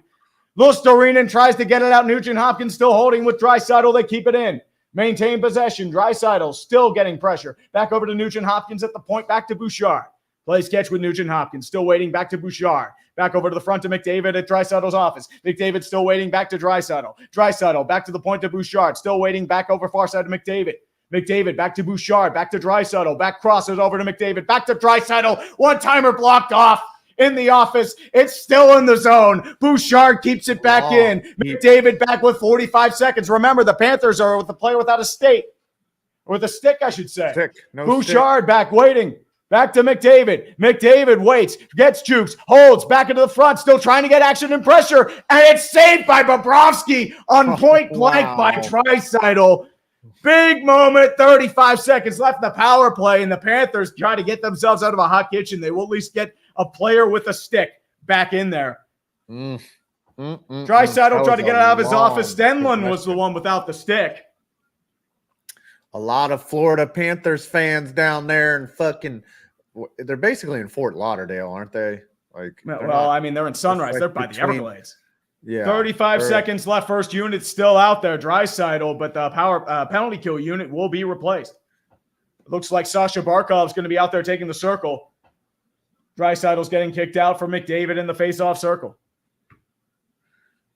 Still waiting. 15-13 left in the second period. Edmonton will lose the faceoff. Kulikov moves it back over to Reinhart. 30 seconds left, and they will finally clear the zone. 30 seconds left, and that was desperately needed. Get the heat out of a hot kitchen. Bouchard still controlling, tries to corral it, resets it over to McDavid with speed. Now tries to get past 4 defenders, jukes past 2. Moves it back over to the point to Draisaitl, still waiting. Back to Bouchard. Bouchard at the point. Trying to survey, moves it back far side to Nugent-Hopkins. Quick wrist shot deflected wide. Can't corral it. Back over to McDavid, though. Back to Bouchard. Back to McDavid. McDavid still waiting. Moves it far side. Back over to Bouchard. One-timer saved by Bobrovsky. And the penalty expires. 14:38 left the second period. A 92-mile-per-hour ricket slapper.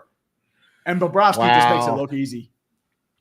Bob has stepped up in this game. He is going to be a difference maker. Skinner really hasn't been tested as much. But Bob has answered the call, and he's a big reason why we're still tied at 1. Some absolute piss missiles coming his direction. But the penalty has expired, and a face-off will be to the right of Bobrovsky. Ryan McLeod goes in the face-off circle, I believe, against Luostarinen. That was a very difficult face-off in the circle for Bobrovsky. Intercepted by Montour. Back to Bennett. Sorry. Mm-hmm.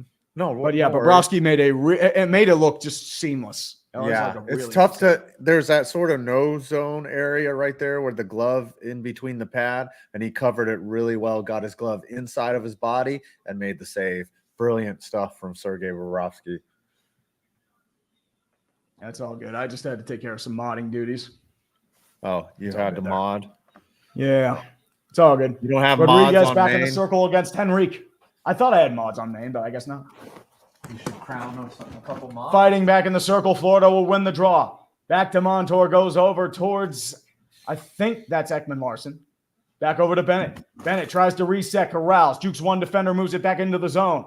Back to front. Back to Verhaeghe. Verhaeghe tries to keep it in the zone and does. But he loses the puck. Going to be taken by the Oilers. Back by Ceci.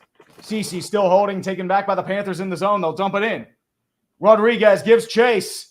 And it's going to be icing. He can't get there in time. Kulak beats him there. 14:07 left in the second period.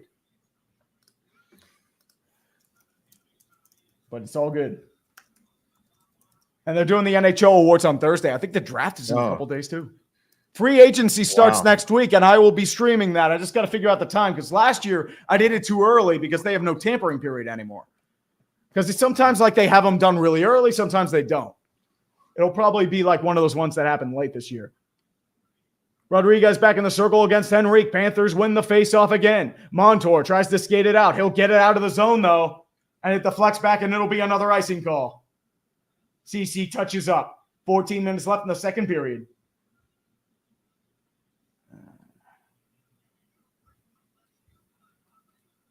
Oh, yeah. Exciting second period action. This is where I'm telling you, man, like that we might go 1-1 into the third. Like they're getting tight right now. The goaltenders are stepping up. But of course, as soon as I say something like that, someone's going to score, and then there's going to be like a 14-second answer after that, and then it's going to be exciting. But we'll see. I just, man, they're going to tighten up at some point. They're going to realize that it's Game 7. Yep. McDavid missed the pass. It's covered up by Bobrovsky in his own zone with 13:54 left in the second. Just to let you know. I just saw that. Oh, Josh Watson, it's just one dude. I mean, although we did have Ray Charles come back from the dead talking about Seaman. So it's what? Well, it's on my chat. It's on my chat. Oh. We have 1,800 people on my YouTube. We have apparently 12,000 people on Twitter, 340 on the Dumpster Fire, 470 on your Twitter. So we have something like 14,000 people, allegedly. 14,600. Yeah, we could fill up Winnipeg Stadium. It's probably all bots on Twitter, so it's. How can you tell which one? How do you break that down individually? Here, when you do the eyeball. Oh, yeah. Highlight that, and then you'll see it. See it. That's how you do it. That's cool. Okay. Awesome. And Jared, you are a mod, by the way, so you're good to go. 12,000 porn bots are watching you. That's what I thought, Bob. I thought it was just weird. They're just replying under your thing with, hot girls, check out my OnlyFans. Oh, yeah, that's how it is. I mean, it's just some dude talking about semen. It's probably some dude who's just trying to have some fun. It's all good. All good. That's what I do when I want to have fun is just talk about semen, Every once in a while, about semen regardless, man. That's how it always you're goes. Just bored and you're just like, I want to talk about some semen, I like to talk about the texture of the semen, the warmth of it, the actual sperm count that's in the semen, things like that. We talked about jacking off Olympics, man. Yes. Oh, the JO Olympics? Yeah. That could be a sport. Which contest would you enter? Would you enter the distance contest or just pure amount of time that you can do it? I might go endurance sometimes. Depends. Ooh, endurance. I'm saying, sometimes you can do endurance, you can do speed, you can do that's the thing. And we're just going off about the ultra demonetized. So it's, we've been demonetized, dude. Yeah, and it's on the main channel now. So welcome to Dumpster Fire. Face-off circle coming in. It's Stenlund going up against Derek Ryan. Oilers win the face-off. Back to Broberg. Broberg dumps it in towards the zone. This is what happens when we don't have focus. We talk about weird shit. Dumps into the zone. Stenlund still looking. Taken by Ekman Larson. They clear the blue line. It's going to be taken back by the fourth line. Now it's intercepted by the Oilers with speed.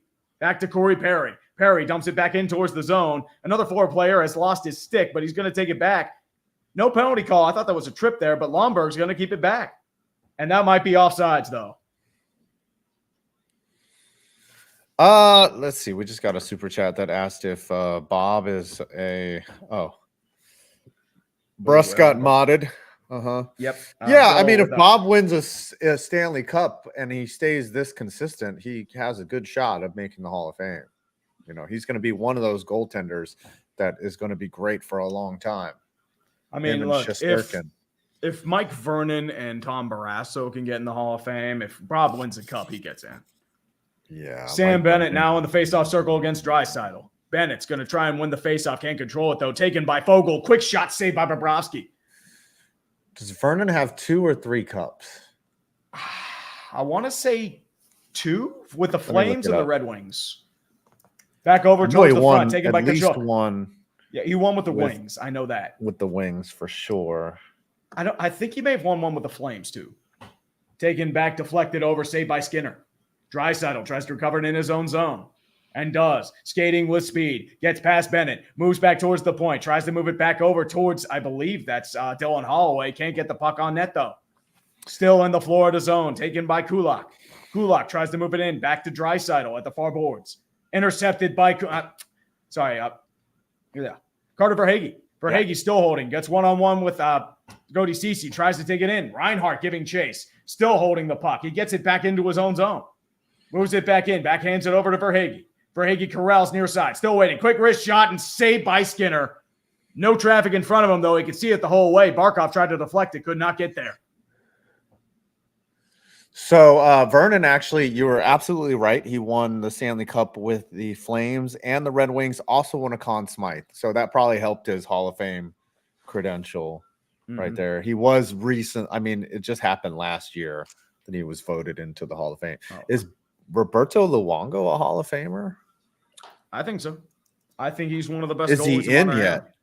He's not. He only retired in 19, so he's eligible this year. Okay. So yes, he'll probably make the. No, he's in the Hockey Hall of Fame already in 2022, according to Wikipedia. I thought it was like 3 years. I didn't realize it was. I thought it was 5 years, not 3. No, Bobby Lou is in the Hall of Fame. He was a really good goalie. Yeah. Oilers take it back, dumps it into the zone. Henrique takes it back. Ekman Larson controls. Oh, go ahead, man. Oh, you're doing. Who do you think is going to win the Conn Smythe now? Well, it's going to be Hyman. On which team? I say Hyman. Really? Most goals in the playoffs. Give it to Bob? I think it's Hyman. I mean, Bob. It could be Bob. It could be Kachuk. I mean, it could be Verhaeghe, depending on how things go, because he's been clutch. I would think. I mean, McDavid could be there too, but I think I would say if I were a betting man, I think it should be Hyman. If I were betting, there's 15 goals these playoffs, dude. Yeah, but McDavid has 42 points. So if Edmonton wins, it would be McDavid. If the Panthers win, it would be Bobrovsky. That's just me. Bobrovsky or Kachuk. Those are my votes. Yeah, Kachuk has been good. Sorry. Yep. Continue with your play-by-play. That now is going to be a scrum in the backboards. Ekman Larson giving chase along with Kulikov. Nugent Hopkins tries to get it, but Kulikov's going to grab it back. Moves it back over towards the zone. Lusterinen tries to get it out. Can't control it, though. Edmonton's going to keep it in the zone. Ekholm grabs it far side. Still waiting. Moves it, flicks it back over to Zach Hyman. Hyman still waiting. Buzzing in the zone. 1 minute and ticking in the offensive zone. Hyman back behind his own net. Tries to get it over to the zone to Bouchard. Bouchard back over to Connor McDavid. McDavid still waiting. Tries to skip. Blows a tire, though, but he's able to recover his lost puck. Back over to Nugent Hopkins. Back over to Hyman. Hyman still waiting. Tries to juke off. Tries back a defenseman. Can't get there, though. He's going to have to flip it out. Ekholm back over to the point. Quick slapper and gloved by Bobrovsky effortlessly again. Yeah. Woo. I juke off every night. Mm-hmm. Right before bed, I juke off. You definitely would. I love juking off. Would, man. Anybody press 1 in the audience if you love juking off. I like juking off other dudes. What? Maybe. Did I say we got 15,000 people here that just heard me say that I like to juke off other people? Anyways, Hyman was trying to go for that redirect, but Bobrovsky was too fast. Yep, always the Hyman. Just always the Hyman. Oh wow, we got a lot of super chats here. We're digging in deep. Face-off will be to Bobrovsky's right. Draisaitl going up against Sam Reinhart. That's awesome. Big guns out for both teams. Edmonton scrum. Florida will win the face-off though, taken by Aaron Ekblad. Ekblad will get it out of the zone quickly, passes it over to Barkov. He's going to dump it into the zone. Giving chase with Kulak. Barkov tries to grab it. He'll corral his own rebound. Back over to Ekblad at the point. Ekblad still waiting. Quickly tries to deflect it off, and it's saved by Skinner. Barkov keeps the rebound, though. Tries to get it to Sam Reinhart. He's deflected from the boards, and Edmonton's going to recover. Taken back to the front. Here's Kulak. Kulak with speed. Back to the front. Back over to Corey Perry. Perry tries to keep it in the zone and does. Ekholm can't control the puck, but he'll keep it in the zone, though. Moves it back behind his own net, but Barkov will take the puck. Perry gives chase. Florida tries to get it out and does. It's going to be taken by Aaron Ekblad. Ekblad, 2-on-2 with a player in front of him. He's just going to dump it into the zone. Reinhardt's going to take it back. Flips it back into the zone. Verhaeghe can't see it, though. He's going to be taken by an Oiler. Ekholm still holding the puck. Gets past one defender, can't get past another. Intercepted by the Florida Panthers. Back to Rodriguez. Rodriguez, quick one-timer, blocked off. Back behind his own net, tries to get in front of that. Nobody's there, though. Mikola's going to try and get it. Keeps it in the zone, flicks it back behind his own net. Back over towards Kachuk. Kachuk keeps it in, though. Taken by Sam Bennett. Bennett gets intercepted. Fogel still holding on. McDavid will take it out. Here comes Bouchard. Bouchard, 3-on-3 coming up. Bouchard moves it back towards the blue line, dumps it in towards the zone. Back to Evan Rodriguez. Back into the zone, still corralling. Kachuk will dump it into the zone. giving chase. Here come the Panthers. Back over towards, and that's a trip, but they're not going to call a penalty there. Ooh, that was ticky-tacky. But Florida fans are definitely letting him hear. Are we going to start having some whistle swallowing? Maybe. Fourth line now out. Ryan Lomberg giving energy. Okposo still waiting. Back to Lomberg. Lomberg given pressure by Adam Henrique. Lomberg still waiting. Moves it back to the Okposo. Okposo behind his own net. Still moving. Near side. Waits. Flips over towards the puck. Quicks it over to the net. Shot wide. Stenlund giving chase. Still tries to keep it in the zone and does. Still waiting. Moves it back in towards the front. Blocked off by Skinner. Back behind his own net. Back over to Stenlund. Still giving chase by Henrique. Back over towards the front. Philip Broberg's going to take it. Given chase by Okposo. Broberg's going to get out of the zone and he'll clear for a line change. Ekman Larson moves it back in. He'll still wait. Reassess from his own blue line. Back over towards the red line to Sam Beinhart. Dump it into the zone. Derek Ryan gives chase. Barkov back behind him, still waiting, back towards the front. Verhaeghe still waiting. Quick red shot, it's off the post. Oh, my goodness. Back to the front by Verhaeghe. Cody Ceci back to the front. He'll dump it into the zone, giving chase. Janmark will beat the call. There's no icing. Janmark's been a pest all season long. He's still going. And now there's going to be a scrum in front with the fourth line. Perry moves it back to Kulak. Kulak back over to Ceci. Ceci, quick wrist shot deflected wide, back over to the zone to Draisaitl. Back to Kulak, bucks it back over towards, Connor Brown. Connor Brown still in there. Famously had no goals for a while, suddenly scoring goals left and right. Draisaitl back in, back to Holloway. Holloway back into the zone, tries to corral his own rebound, back to Draisaitl behind his own net. Moves far side, back over to Bouchard. Quick line change for the Oilers, back to Draisaitl. Quick wrist shot blocked off by Bobrovsky. Now back over to Perry, back to the front over to Dylan Holloway. Holloway tries to juke Ekblad, gets back behind, swirls from left to right to his own net, back over to Ekholm, back to the point to Bouchard. Bouchard back over to Leon Draisaitl, still back at the point. Back to Bouchard, dumps it in. Edmonton was going for the line change, though he lost his stick. Holloway tries to get it back behind his own net. Panthers will try possession, but Edmonton gets it back. Can't control it, though, and Gustav Forsling's going to try to have it behind his own net. Reinhardt has to move forward to try and recover back to Forsling. He'll clear from the blue line, and there's going to be no icing. Bouchard will flick it back so they can't get the line change. The ref made the hand gesture that it was a dive right to the player when he tripped. I don't know, man. Nugent Hopkins trying to fight off with Barkov. They clear it out of the blue line. Bouchard can't keep it up. But he won't be able to corral Luostarinen giving chase with Matthias Ekholm. Luostarinen trying to get his own rebound, still fighting for it, far side.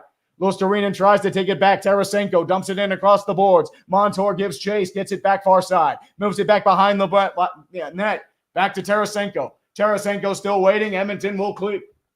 Back over towards Ekholm will try to clear it out, and they do get it out of the blue line, back to the red line. Tarasenko recovers in the Florida zone. Dumps it back in over to Nico Mikkola. Dumps it back in. 6 minutes and ticking, still going. Tarasenko recovers from the Edmonton pass. Dumps it back in. Ekholm will just clear it back. They're just doing clean sweeps, clean three-way zone action.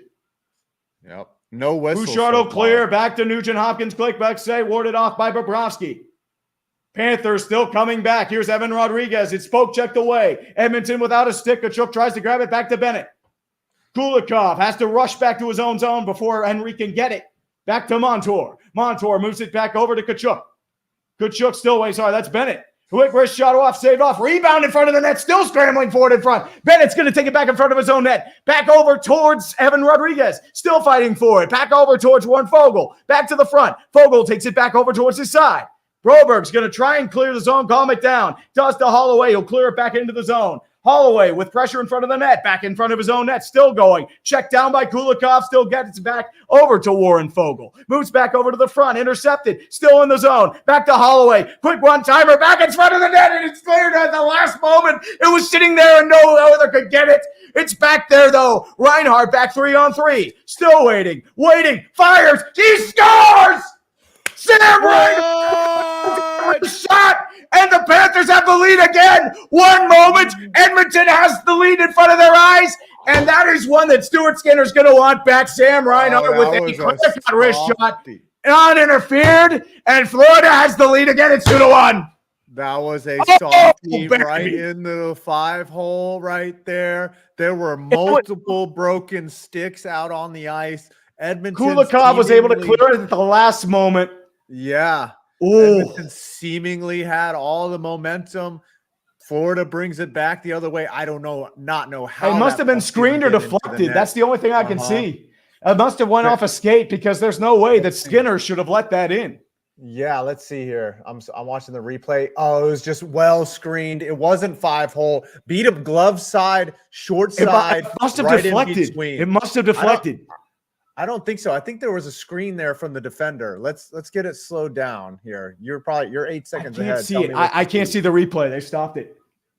Yeah. I saw him. I saw the puck go in short side on the first replay, but now they're calling for it looked, man, that was incredible right there. About 7 minutes of uninterrupted play. That was pure hockey. If you hate this, you are not a fan of hockey. Yeah. Oilers are going to win the faceoff, clears it back into the zone. Mikula is going to try and rush back, gets it back behind his own, flips it back behind Bobrovsky, and they're going to clear it back into the blue line. Fourth line against third line. Here comes Stenlund, still waiting, still getting the puck. Heads past one defender, tries to get it back behind him, can't get it past Skinner. Back to Lomberg, can't get it back on that. Still going, and now they get it back into the zone. Still back over towards Stenlund, clears it back over to Okposo. Okposo clears it back over to his own zone.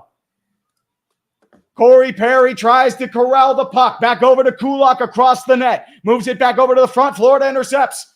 Edmonton tries to corral and does. Corey Perry still waiting. Moves it back over several defenders. Wolsterino will get it back into the own zone. He'll dump it in, and that will be an icing with 4 minutes left. 3:59 actually. Florida up 2-1. What a second period here. It was there was a little lull in the first, from about 5 Here's the replay. 5 minutes to okay. Oh, it actually nothing deflected it. It just Skinner missed the puck. Yeah, I thought it went 5-hole first, but he got a screen from the defender, and it wasn't even a screen. Like he could see it the whole way. Just like I said, remember when I told you about Bobrovsky making that difficult save close to his butt with his glove close to his body? Mm-hmm. That's where pucks eat goaltenders alive, and he got caught right there, and it went through. Yep. It's deflected at the zone, moves it back in, clears. Bouchard's going to get it back in his own zone. Anton Lundell gives chase. He's going to juke it back to Draisaitl. 3 men flanking him. Back over towards the point. Back to McDavid. Still waiting. Back to Draisaitl. Quick one-timer. Shot high. And it's out of play. Draisaitl from his office. He couldn't aim it accurately. Still on 0 goals. Whew. Yeah. This is incredible. Now Florida's got the lead. They've got the hotter goaltender. Skinner's been a little shaky. It's still time. There's still time. Don't get me wrong. The first goal that Skinner gave up, there was nothing he could do about it. That one just didn't get the glove close enough to him in time, and it beat him short side. It's like one of those foolish plays. Didn't look like he saw it all that well. Yeah, it didn't look like he saw it all that well either behind the screen. Mm-hmm. Exciting hockey, everyone. Oh, it's beautiful hockey, man. Beautiful. Yeah, like Stuart Skinner's going to want that one back, though. He's going to want that one back.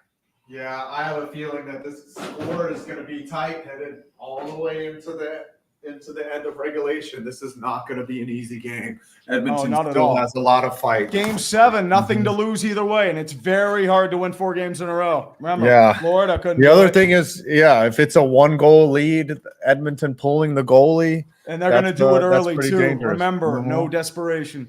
Stay tuned, everybody. We're going to get fucking crazy. It's about to get We are going to get crazy here, folks. There are 1,800 people watching this shit. And I appreciate each and every one of you. I mean, on my channel, 16,000 technically. Yeah. I mean, but most of those are probably bots on Twitter. Let's be completely honest here. Yes. I mean, I appreciate each and every one of you for being here. Otherwise, but yes, I appreciate all you being here. Appreciate all y'all being here. That's really what I'm going to say. 3:26 left in the second period. Florida hanging on to a 2-1 lead coming out of the Bass moment. But I mean, they've a little bit. Do what you got to do, man. Do what you got to do. Do what you got to fucking do. Whew. Yeah, man. This is fun. This is a great game 7, everybody. It's not a laugher. It's exciting back and forth action. Would you rather have a game 7 be 0-0 or, get a little scoring in there? 0-0 would be. It's a different kind of tight. But it's going to be 0 Bobrovsky. Okay. Go ahead, man. What if it was 0-0, but a lot of posts and I mean, a lot as of I said, shots it and varies. saves? I mean, like that's a goalie duel. That's different. But Panthers are going to take it now 2-on-2. Reinhardt's going to dump it back into the zone. Moves it back over to Verhaeghe. Verhaeghe tries to keep it in. Still corrals it. Tries to get it back to Reinhardt. Can't get there, though. It's going to be cleared. Forsling grabs it back and rushes back into his own zone. Deflected in by Reinhardt. They'll clear and get a line change. Bouchard tries to clear. He gets it past the stick of Verhaeghe. Back over to Ekholm. Ekholm still waiting. 2:54 and ticking left in the second period. Still kicking back. Ekblad moves it back into his own zone. Back over to Staff Forsling. Skies the puck towards his own net. Just tries to get some luck action there, but Edmonton's going to clear again. Ekblad chase with Fogle. Fogle's going to win that chase. Fogle gets it back behind his own net. Tries to flick it back. He can't corral it. It's blocked off by a Panther, but Philip Roberg's going to take it. Moves it back in towards the far zone. Tries to flick it back. No, he's going to keep it back. Tries to shoot it. It's blocked by Sam Bennett. Bennett will clear it back, but the Panthers will get it, and the Oilers will get a line change. Montour moves it back in. They'll clear it back again. The chase is on. Nurse tries to keep it in.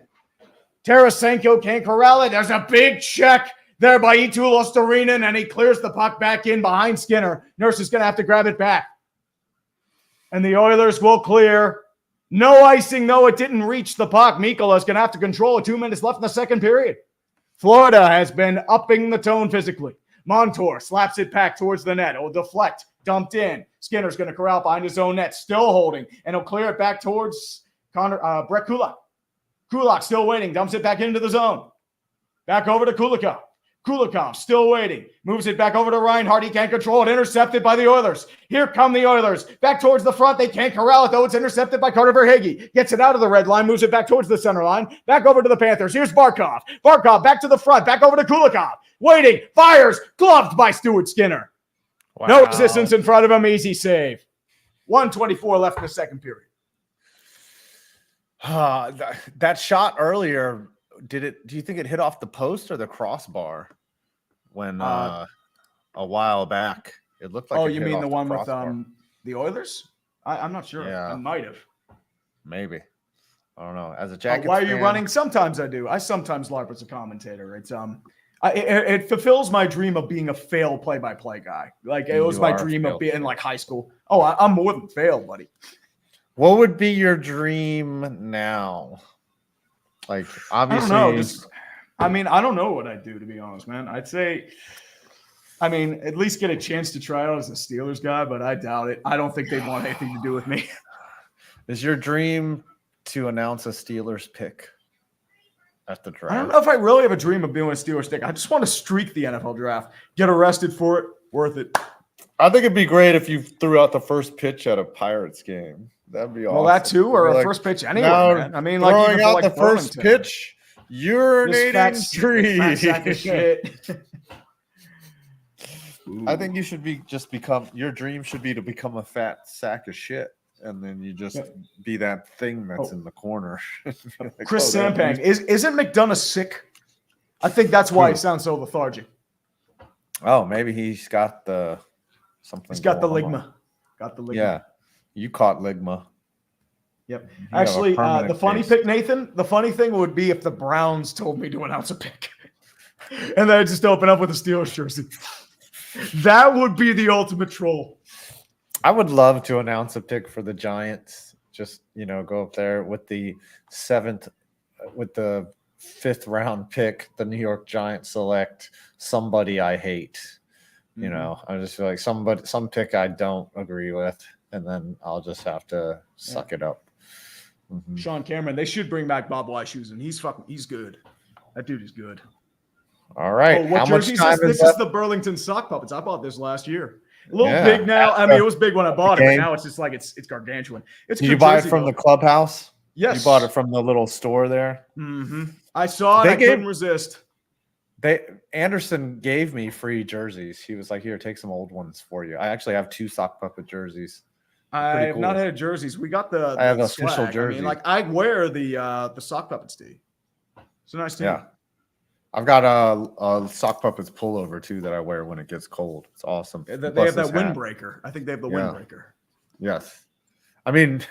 Dude, I felt so bad that we didn't play them this year because Yep. Like I love fucking how they treated us, man. Like it was I mean, it as was I said, I beautiful. think the reason why was because like a lot of the guys you wanted to bring couldn't come or something. Yeah, That was the reason why they They're said- everyone's doing their own thing this year, and like Yeah. it's kind of like something we've done, and it's like to do it every year is gonna. And I'm getting Yeah. older, and my body's like just not. Oh, well, you're I in a was like, men's man. league now. You're just using that as an Yeah. excuse. You're in game shape, man. You're a starting am, shortstop / manager. You got to rally us piss poor troops. Maybe next year. I don't know. I'm just thinking We'll about see. retiring. I mean, honestly, just manage. That's all you Yeah, I know, but I want to play. Like the dream take was a to couple get at a hit. bats. Take a couple of Yeah, bats. I but mean, like, you don't have to be in the field.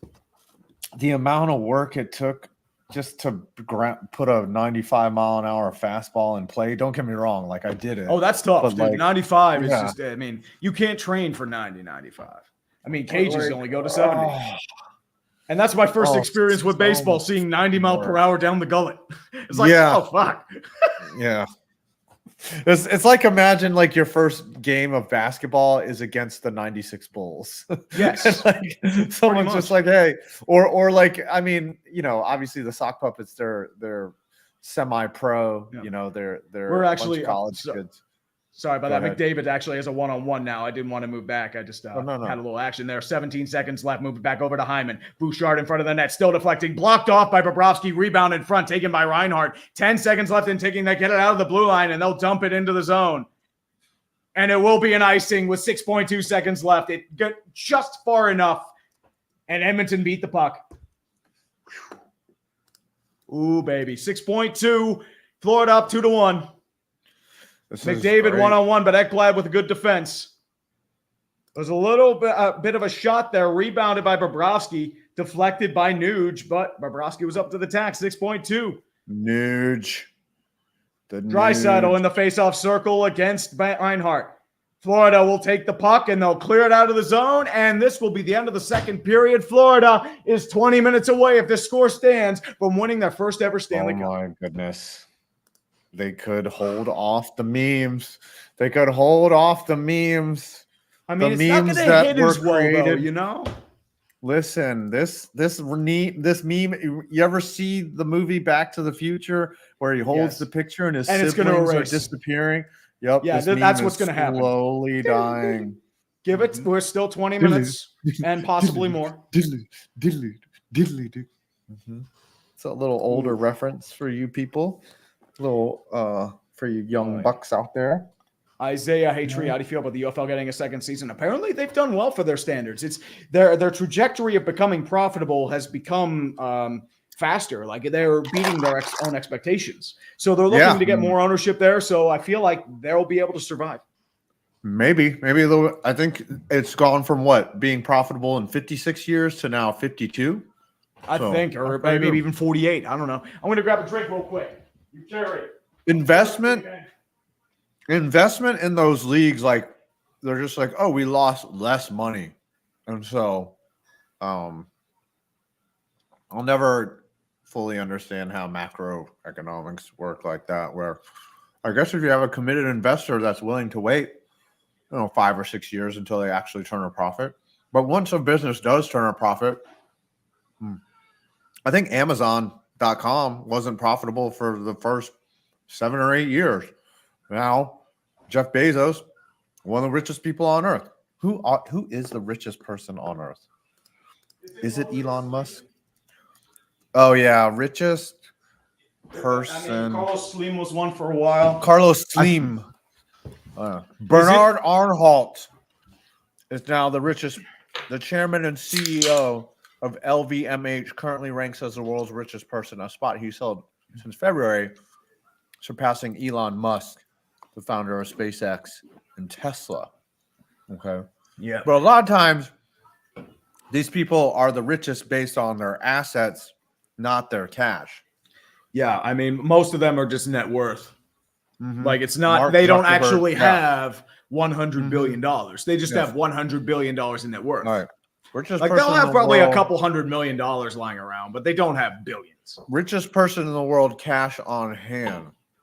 It's probably Bill Gates or Carlos Slim. Yep. I mean, Musk would get there eventually. Yeah.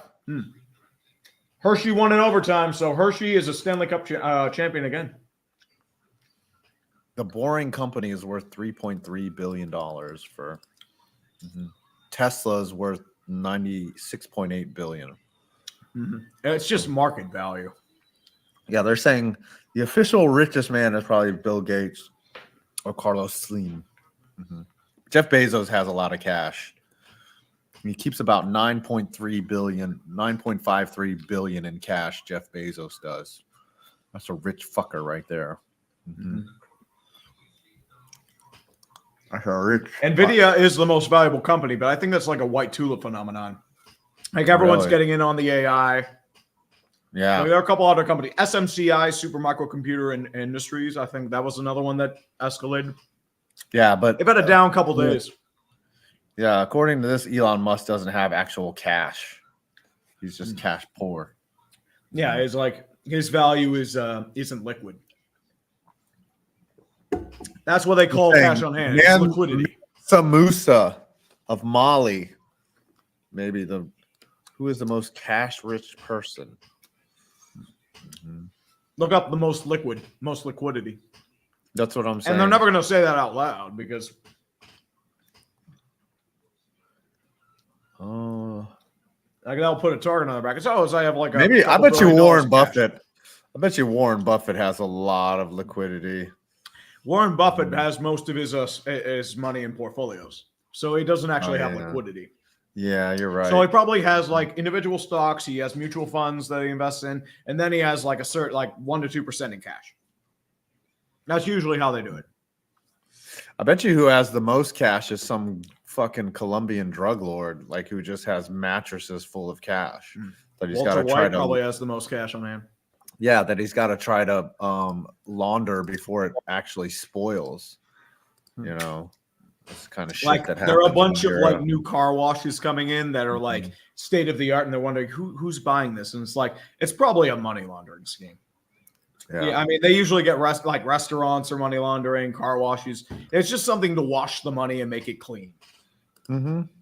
That's what I want to do. I want to wash illegal money, like Marty Bird. I mean, honestly, I just throw it in the washing machine. You'll make it laundered. It's so funny.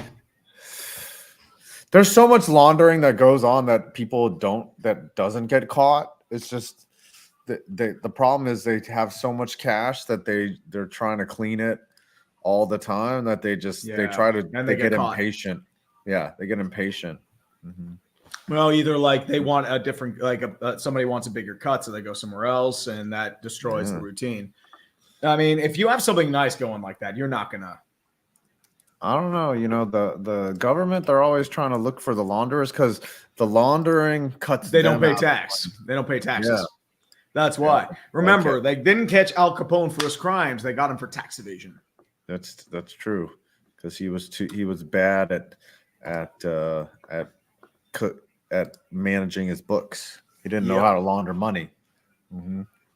They just guessed that he had a bunch of money, and they guessed correctly. Yep. All right, we got a third period coming up. How you feeling, Tree, about this? It's been a great game. It has been a great game. I'm looking forward to at least 20 more minutes of good hockey.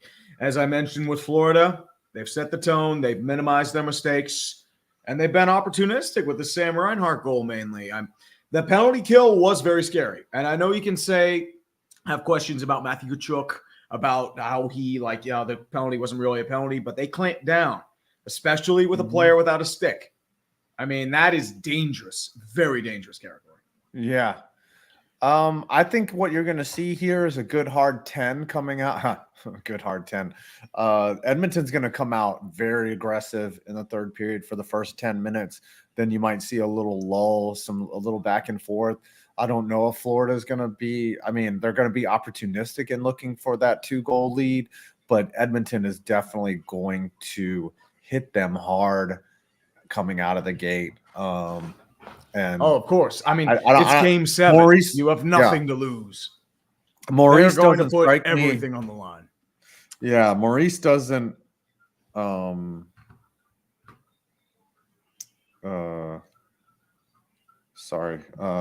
all good, doesn't strike me as a guy that is going to come out and say, "Hey guys, you need to be aggressive. Like we need to get this 2-goal lead and we need to fuck these guys in the ass." No, dude, he's like, "Yo, we got 20 minutes, and we raise the cup." And that's probably the speech that he's given in the that's everybody. In the Edmonton, room. I mean, if you're Knoblauch, you're saying you have absolutely nothing to lose. Give everything you have, because you never know if you're going to get this shot again. If you're going to lose, at least go out giving every single inch of you that you have. That's the goal, what you're saying right now. Like, don't, for example, if you're at the plate, don't go down looking at a pitch. Go down swinging. That's the key. Yeah, be aggressive up there. We'll see. This is going to be interesting. I think it's kind of better that Edmonton's trailing right now, because we're just going to get better hockey. We're going to get desperate hockey, which I love seeing. You got to be careful, though. If it's desperate hockey, then it could lead to disaster. This game could end up being a footnote in the history that, Florida almost blew a 3-0 lead, and then you're going to look back at it in time and just be like, that almost happened. Yeah. And, I mean, it's if you have to remember, the 2011 Canucks nearly blew a 3-0 series lead, too. They got taken to overtime. But Alex Burrows saved them from the reverse sweep.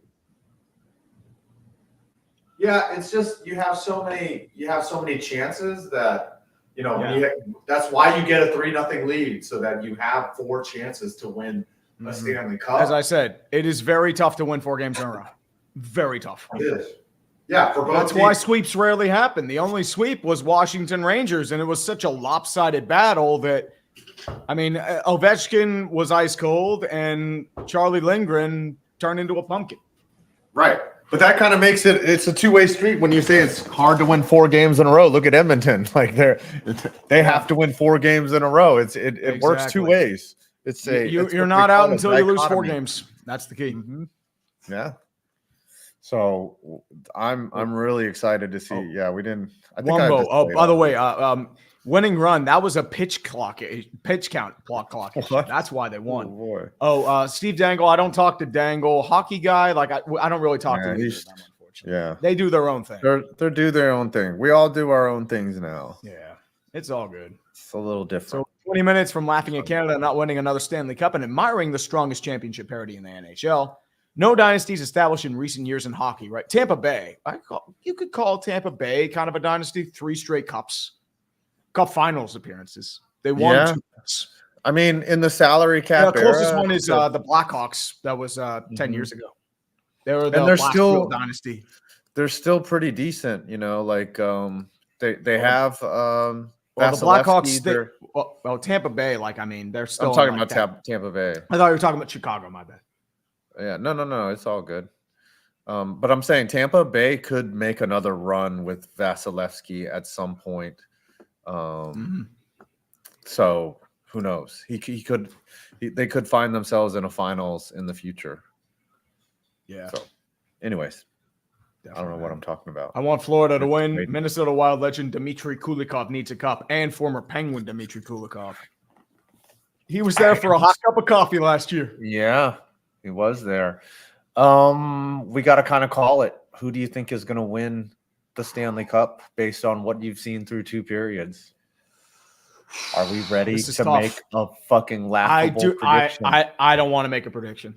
Honestly, we have to. No. Don't do this to me because they're going to say I jinxed it. No, you can't jinx it. You don't have that much power, Tree. Apparently, they say I do. 2 idiots. They blame me for Dallas and Carolina going out. One idiot in Pittsburgh and 1 idiot in Virginia have no power over this game. Okay. See, even Thunder Wizard saying don't jinx anyone. See, they're saying don't jinx it. Come on. I'm just saying don't do it. They're saying don't do it. I am not doing it. All right, sorry. I'll do it. I'm not a jinxer. Superstition. I'm not a jinxer. I don't jinx people. I don't believe in jinxes. I don't do that shit. Look, the jinx was real the moment I said Pekka Rinne is too good right now. I'm sorry. It's very real. It's very real. He's too good right now. That became a meme overnight. I'm going to say that the Florida Panthers are going to hoist the cup. Like, I think it's going to happen. So that is my bold prediction. I think Edmonton, hopefully I think that they are able to shut it down They have been sharp. They've gotten 2 goals, and maybe might be an empty netter situation here incoming. It's going to come down to that. I don't think Edmonton ties it in regulation. I think that Florida still has the lead when we get down to it. That is my prediction. I could be quite wrong. Well, it says on the screen, Florida is 18-0 when leading after 2 periods in the last 2 postseasons. They're good at holding leads. And the Blue Jays they're a mess. Plays like a recruit. I appreciate you, man. Thank you. I mean, as I said, I jarble too many words, but it's just you jarble. You have to go fast. Dude, I jarble away. I would think if this were your job tree where you practiced all the time and you were at the rink all day and you studied the players, like you would be amazing at this. Like the people don't just get good at play-by-play by accident or doing it. I mean, I've been building up to this over the last like 3 or 4 years. Speaking of terrible play-by-play, Brandon Perna, what's up, buddy? How you guys doing? We're doing all right, man. You join the shenanigans, sir? I am just turning on the game. Now, I want to ask you, Brandon. Oh, go ahead. Go ahead, man. Who do you think knows more hockey, you or Tom? I would say me until like the last month, where Tom's been watching a bunch. Okay. Historically, probably me more, and I know, I'm not saying I know a lot, but I feel like I watched the Avalanche when I was younger. I paid attention to the Avalanche like 2 years ago when they did the cup run. But yeah, I'll bet on myself. Damn it. You'll bet on yourself? That's a good. Someone said that Perna in Portuguese, Otávio Ferreira says Perna in Portuguese means leg. Yeah, I have learned that as well on the internets. Brandon third leg?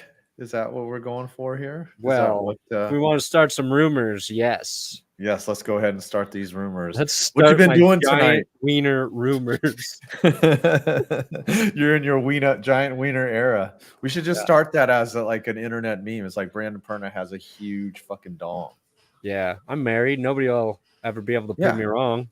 They won't. And probably if you ask Jess, she would probably confirm it. You know, why would she'll she back me up? Yeah, she'll lie. She'll lie for me. That's why we got married. Find somebody who fucking lie for you. That's how that works. I mean to ask a question, and this might be a little personal. Do you ever plan on having more children?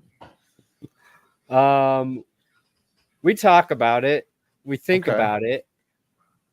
We like the idea of it. And then you get like an off day, and you're like, I don't know. I don't know if we should do it. You don't know if we should double down. Because I would just say that, you know, Carmi's such a beautiful baby. Like, why wouldn't you make more beautiful children? Like, yeah, but it's like, why risk having a shitty kid when Carmi's so cool, right? That's true. Like, right. Let someone clip that when your second kid comes and just be like, up, you called it. Like, she's awesome right now. Like, yeah, we've been hanging all weekend. I took her to the bike shop today. I had to get my bike tire fixed. She walked in. She was just like, "This place is cool." I'm like, "Yeah, all right, yeah, we're hanging out. We're like hanging out. Yeah, we're doing things, daddy-daughter things." What's going on in this game? What'd I miss? So Florida's up 2-1, and we're headed into the last period. It's been a back and forth game. It's been very exciting. Tree's play-by-play has been epic so far. I don't know if you were listening to any of it previously, but he's been absolutely murdering it. And yeah, it's been exciting. Hydrate. Yeah. So this is where you rest your voice in between periods. Yeah. How much do you know about this series? I don't know much. I know if the Oilers win, it's the first time since 1942 that a team's come back from being down 0-3. Mm-hmm. Connor McDavid. Some people consider him the best player in hockey. Those people have never heard of Nathan McKinnon, but I know he's very good. He plays for the Oilers, right? Mm-hmm. Yes. I don't know Nathan McKinnon. Like I would say this: like McKinnon is a great player. He is probably. I mean, nobody's faster than McDavid, but he's very much just a scorer. Like that's. I mean, McDavid does everything. little more super well. all around. Yeah, dude. he's all around. McKinnon is more offensive minded. Don't get me wrong. He can back check, but McDavid is probably the most complete hockey player that's ever been, come out of some guy's ball sack. So, yeah, and a lot of people consider him to be the next Lord and Savior. Like literally think of him as Jesus. So nice. It's tough to compete with that if you're Nathan McKinnon. Like he's obviously just an athlete. McDavid is somehow transcendent above that. He's literally Jesus in the mind of some people. Mm-hmm. McDavid is Jesus. McKinnon's Goliath. But yeah, or maybe David, he just punched him in the face. Yes, exactly. Was that the Bible? David and Goliath. Yep, David Something and Goliath, like the slingshot, right between the eyes. It's such a good story. I forget if it's a biblical one. Just seems like it's generally a good story. Did George R.R. Martin write David and Goliath? Did he? Who are you? I don't know. You guys pulling for somebody? Like, you guys want to see somebody win? I mean, not really. I'm cool with either or, but the third period is officially underway. I just think if grab it in their own zone. If Florida were to blow it, it would be very 28-3 meme level spawning, and that would be good for meme business, for the meme economy. But deflected just wide. I have a hard time. As much as I dunk on the Falcons for that Super Bowl, I feel sorry for those players. Right, like I just don't know if you can handle emotionally blowing some. Oh, another broken stick. Yep, flicked off by the way, deflected, saved by Skinner. All right, it's time for Trees play-by-play. Why don't you sit back and enjoy, and then offer? Are you watching the game, Brandon? I got it on. I'm a good minute behind you guys, but just talk away. Yes. We're all good. 19 minutes and ticking in the third period. When's the last time Canada won a cup? 1993, the Montreal Canadiens. They've had several chances, but unfortunately have not been able to seal the deal. Gotten close to a couple game sevens, but last chance they had was 2021 against Montreal. Quick deflection in front of the net. It's warded off by Bobrovsky. Back in front of the net. McDavid still holding. Tries to get in front of the net. Back over to Ekholm. Ekholm still waiting. Waits. Tries to get in front of the net. Can't get anyone there. Verhaeghe intercepts and gets it out of a hot kitchen. Verhaeghe still skating in front of the net. Dumps it back in. Ekholm tries to grab it. Verhaeghe still kicking in. And now goes off an Oilers skate. Still trying to hold. Tkachuk just slams into the boards. Still scrambling for it in front of the Oilers bench. Tkachuk will corral. Moves it back to Sam Bennett. Wide open, net in front of him. Quick slap shot high and wide.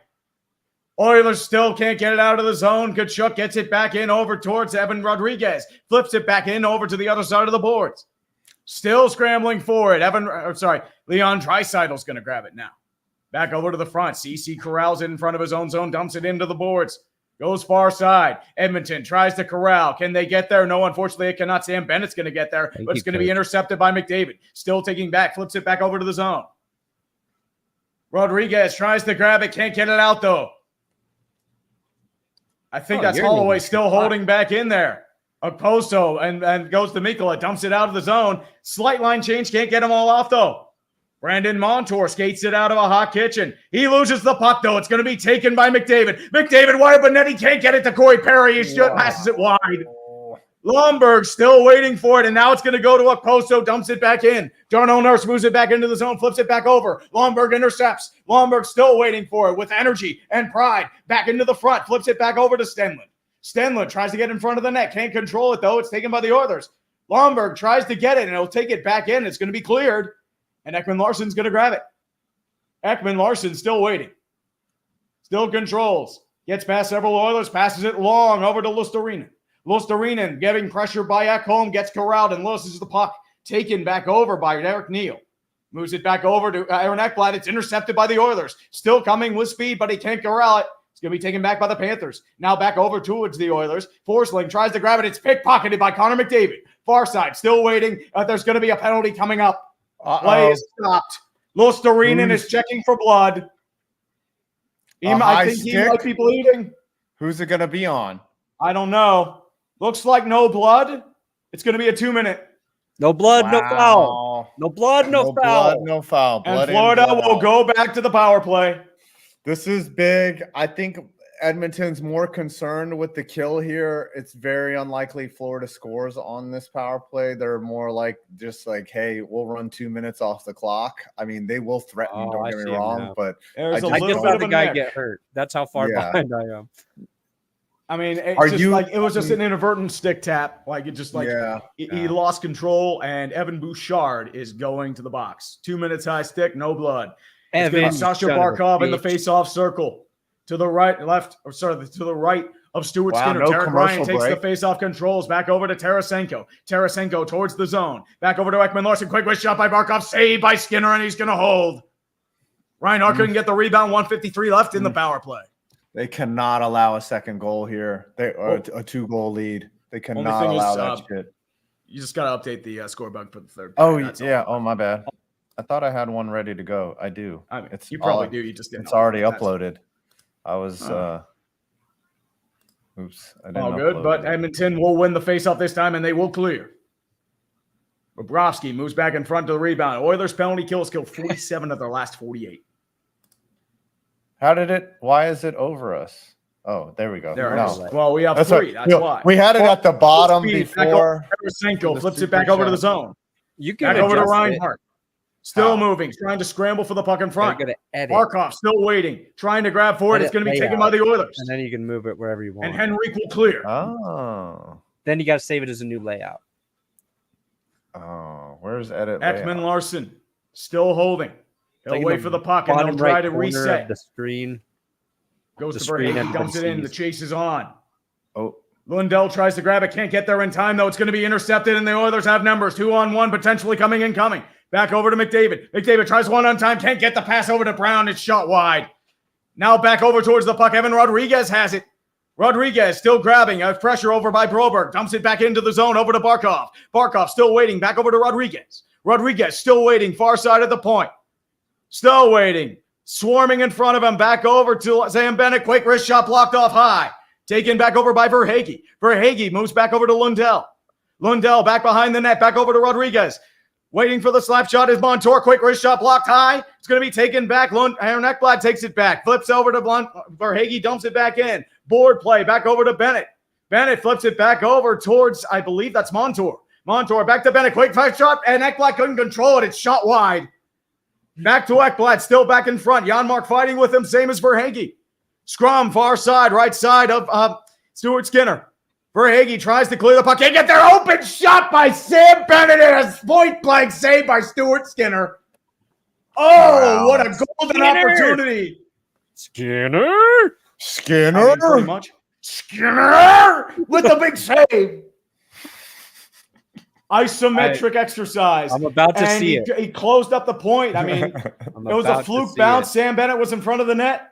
Nobody was watching him. Sam Bennett he had a little time if he went backhand, but I mean, that is a point-blank opportunity. 4 seconds left in the power play. 14:41 left in the third period. Skinner holding strong. Oh, what a save. I just saw that shit. Yeah, he did a fantastic job of getting his blocker into his body. Any room there that was going through. His defender not giving him any favors. That's like Barkov in the circle. Too. Panthers win the faceoff. Forsling's going to corral it. Tries a quick wrist shot blocked off in front of the net. Panthers will recover. Back over to Barkov. Penalty has expired for the Oilers. I told you. Still waiting for it. Oilers are going to grab it now for Derek Ryan. Ryan will dump it back into the zone. And they'll get a line change. Forsling will have to go back behind Bobrovsky and reset. 14:20 left in the third period. The Oilers' penalty kill is on fire. Still going, and it's going to be deflected out of play, and the faceoff will be in the neutral zone. This is an excited game. This is crunch time now. Like I said, I didn't expect the penalty to derail the Oilers. But here's the part where the Oilers make their move. They've got to press. They've got to get numbers up. And this might end in a counter goal by Florida because Edmonton's got to start taking risks now. I mean, it's getting late. There's still on time. Their Stanley Cup dreams. Still time. There's how much time? It's 14 minutes. In the like center they've got to circle, make Rodriguez a move. against Draisaitl. Florida wins the faceoff. Forsling takes it back over to Red Black. He'll dump it into the zone. It's a high stick on the puck, and Skinner will have to take it. Back over to Draisaitl. Draisaitl's still waiting. They'll saucer the pass. It's blocked off, intercepted. Sam Bennett's going to take it back in the own zone. Still moving in front of the net. Back over to Tkachuk. Tries to get back in front. They're want a penalty. They're not going to get one on Sam Bennett. He'll get back in front of the net. Moves it back over backhand. Blocked off. Draisaitl's going to grab it. Back over towards Ekholm. Back to Draisaitl. Draisaitl one-on-one with Gustav Forsling. He checks him to the ground, and the Panthers will recover. They'll dump it in, and there's going to be no icing. It won't get back to the end of the net. Full line changes for both teams. Matthias Ekholm sitting around waiting for the full change. Connor McDavid is now in the game and skating with fury. Gets past Losterini. The flex one pass. Back over to Fogle. Back to McDavid. Can't pass the second player. They'll flip it back into the zone. Warded off by Cody Ceci on the breakaway. They can't control it. Bobrovsky will try to corral it back in his net. Can't keep it in the whole way, though. But Montour will grab it back the whole way and dump it back in. Back to the neutral zone it goes. Brett Kulak back in the front. Tries to ward it off towards the front. Back into the Oilers. Dumps it in. McLeod giving chase, but Bobrovsky will forward it back out of the back. Anton Lundell. He'll clear it back into the zone. Can't get it much there. It's going to be intercepted by Connor McDavid. 2-on-1. Quick wrist shot. Gloved by Bobrovsky. I think you're going to see. Yeah, I think you're going to see McDavid probably double shifting here. You're going to see him out on the ice a lot more. There's probably a timeout coming in the next 3 or 4 minutes so that they can get. They're going to save their timeout for later. No, they're going to want McDavid out there. Why wouldn't you make your move now? Like, I'm telling you, Draisaitl and McDavid are going to be out there a lot more in these next 13 minutes. I'm telling you, they want them out there. I don't think you see the four. I don't think you see the Edmonton fourth line from here on out. Like, it's going to be either guys that can score or not. Like, there's no tomorrow, literally. No tomorrow. The sun is not rising in Edmonton tomorrow. They are going to burn their town down tonight. Well, I mean, it's not rising for either team. It only rises if you win the cup. I think they're planning. I think they're planning on which car to overturn. Like, if I hate my car and I live in Edmonton and I want to make an insurance claim on it, I'm going to take all of my personal effects out of it and just park it on the street outside of that watch party, because that shit is getting turned over tonight. Like, that is the most Canadian thing to do, is just ruin your own city after you lose the Stanley Cup final. that happens. It's a very Canadian thing. They even do it when they win. Like the last time they won in Montreal. They torched the city. They would have done it in 2020, but there was a pandemic, so they weren't allowed to go outside, and they were good little Canadians. What have you been doing with your off season, Brandon? While we wait for football, I think you went on a vacation. Off-season. There's no off season. I've been busy. You've been pumping out content. Yeah. Because Johnny Barks was with Tom, so now I was having to edit more than normal, and I just can't get ahead. Nothing fun.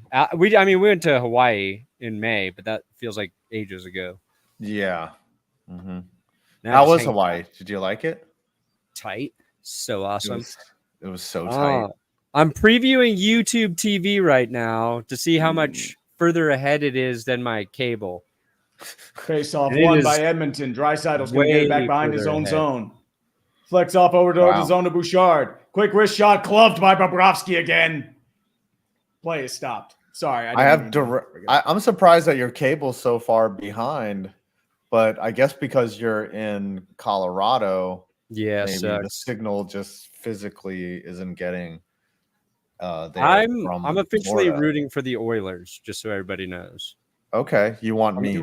Is what you're saying. I'm an oil man. I want Canada to get the chip. Okay.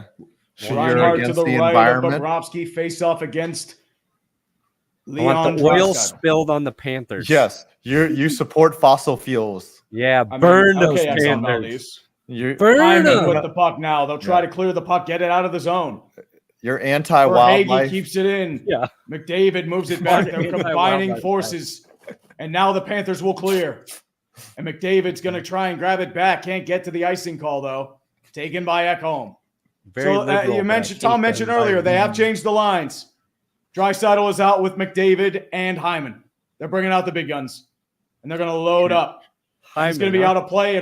Face-off will be in the Florida zone. Tree's trying to do his job, and we're making fossil fuel jokes. That's. I mean, hey, he's got to do that, man. Sorry, So I don't mean to butt in, but like, this game. this is supposed to be a live play-by-play and reaction, so that's why I'm doing this. Something's got to break, and it's going to be Hyman, guaranteed. I wish we could have the game on while we do this. I know. It's always the Hyman. Hyman. So cool. Yeah, wouldn't that be cool, NHL, to let people react and have an audience? They're not going to do that, though. I mean, like, Sportsnet could do it with Dangle because they had Sportsnet. They had the rights. The thing is, right? Panthers won the face-off, taken back by Lundell, dumps it in.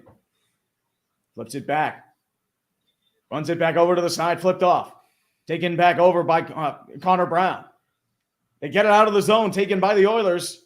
They're going to clear. Philip Broberg now rushing into the play. Tries to clear, can't get it out, though. Mikkola tries to hold. He'll get it out over to Luostarinen. And they'll get it out of the zone, but Broberg can't hold it in. And they're going to have to dump it in. But it will be an icing. I will say this, like, there's more products out there like the Manning Cast and alternative broadcast, second broadcast channels now that are mainstream. And still, I prefer watching streamers. I love watching Grossi and Perna react to games, or even Tree, because there's nothing more genuine and sincere than a fan who truly loves his team. Like, you can't fake that. And all these like the Manning Cast, like the Mannings are great. They're funny, but they're not true fans. Maybe if it's a Giants game, but like they're not the passionate lovers of. But you go for them for insight though. Quick slap shot over by Ekholm, saved, rebound over to Lundell. Can't get there though. Draisaitl's going to hold it in the zone. Quick slap shot again, blocked off. Couldn't get to the net. Luostarinen's going to grab it now. Get it out of the kitchen. He'll dump it in for a quick line change. Ekholm takes it back. My thought with the Manning Cast is they're better without guests too. Yes, they have all the guests. They don't need them. I just want to hear Peyton and Eli talk. Intercepted by Sam Bennett in the Florida zone. But the thing is that they will Evan never Rodriguez cry. Still waiting for it, and it's going to be offsides. They'll never physically cry over the outcome of a football game, and I want to see that. I want to see a person actually hurt. I mean, give it time. Give it time. They should have a featured Broncos-Giants game for the Manning Cast every year. Yes. That would be so fun. Let them take their sides. Let them be homers. Has Peyton has he basically disregarded the Colts as his team? Yeah. He lives here in Denver. He loves us. He's at the facility all the time. Yeah. Colts fans hate it. Yeah. Hate it. They jump in. It's going to be another icing call on Florida. 10:36 left in the third period. I think this has to go into overtime. I want overtime. I would love it if it goes to overtime. I would love to see Tree's reaction. Go ahead, call the game, buddy. Oh, now there's no action. Well, I mean, it's icing now. It's going to be tough. In the face-off circle, Ryan Nugent-Hopkins to the right of Bobrovsky against Evan Rodriguez. Face-off down. They're going to have to do it again. Are you guys streaming to Twitter too? Yep, we're doing the Twatus. Nice. Oh, yeah. Oilers try to win the face-off. There's still a scrum forward in the backboards. Barkov tries to hold back. It's taken by Rodriguez. Rodriguez flips it back over to the zone. Kachuk tries to get it out. Can he get it out, though? I don't know. It's still going. Edmonton will keep it in. Try to be warded off. Still controlled. Taken by Ryan McLeod. McLeod flips it back over. Still waiting. Taken back over by Nugent-Hopkins. Nugent-Hopkins tries to dance. Still dancing. Two Panthers in front of him. He can't get it, though. It's going to be taken away. And they'll clear the zone. But it's not going to be enough for an icing. The Panthers will get a line change as Brett Kulak has to move back behind Stuart Skinner and reset. Yeah. Sam Bennett swarming, same as Cody Ceci. Fourth line out for the Panthers. Still waiting back. Lomberg gives pressure. Can't get there. It's Holloway now. Deflected back into the zone. Kulikov tries to get it out. Taken back by Kyle Okposo. Dumps it in. Nurse will have to recover. 9:38 in the third period and ticking. Still moving back in. Taken by the Oilers. Still chasing. Has to be given back to, I believe that's Broberg. Broberg back into the front. Rolls it back. Now scrumming for it in the far boards. Eric Ryan along with three Panthers. Panthers will win it. Dmitry Kulikov still moving back. Taken back. Kulikov will clear it out. And it's going to be icing again. It did not. It just enough. 9:13 left in the third period. I think hockey could get rid of icing. No. I mean, this is what happens. It gets slow. Suck. Just wait till the empty nets happen, man. These rules exist for a reason, man. The Get rid of icing. No. Icing would suck because all they would do is dump the puck. Like, yes, if you were to get rid of it with face off won by the Oilers, back over to Bouchard. Bouchard moves it back over to Ekholm, back to Bouchard to the blue line, still waiting. Back over to Ekholm. They're just playing pitch and catch right now. Crosses pass back over to Bouchard. Tries to deflect it back in front of the net. Fourth line out for the Oilers or the Panthers. Quick wrist shot blocked off. Still holding back. Here come the Panthers. No penalty called. Reinhart tries to deflect. He gets past one guy, tries to backhand. Can't control the puck, though. Warded off. Stick raised by the Edmonton Oilers. But Reinhart is able to hold, and the Panthers are still squirming. Wow. Here comes McDavid. Tries to break off. Florida's lost a stick. Now they'll clear, and there'll be a full reset. Gustav Forsling with a stick lying in Florida's zone. Forsling will have to juke off one defender. Gets it out of the zone. Back over towards Carter Verhaeghe, dumps it into the zone. Moves it back in, still waiting. Verhaeghe tries to clear the puck. He can't get it out. It's still out of the neutral zone. Back up front. Forsling dumps it back in. It'll move back in towards the zone. Janmark tries to keep it out. Ceci will flip it back over to Brett Kulak. Kulak tries to get out of the zone. Can he get there? No, he cannot. It's still swarmed by Panthers. Luostarinen back in with Kulak, fighting for it far side. Taken back by Henrique. Back over to Cody Ceci. He'll get some free room. Moves it back over far side. Dumps it back in. Goes over to Bobrovsky, and it clears, and he has to jump on it as an Oiler was flying along with a Panther. But the play is stopped with 7:51 in the third period. One of those greasy Oilers trying to get in front of the net. Oil up them Panthers. Yeah. Ain't that the right Judging by your hair, Brandon, you look like a fan of oil as well. I'm an oil man. Quality play by Brett Kulak. He wouldn't let him get the shot off, and that would have been your milkshake. Sorry, that was Draisaitl with the good defensive play.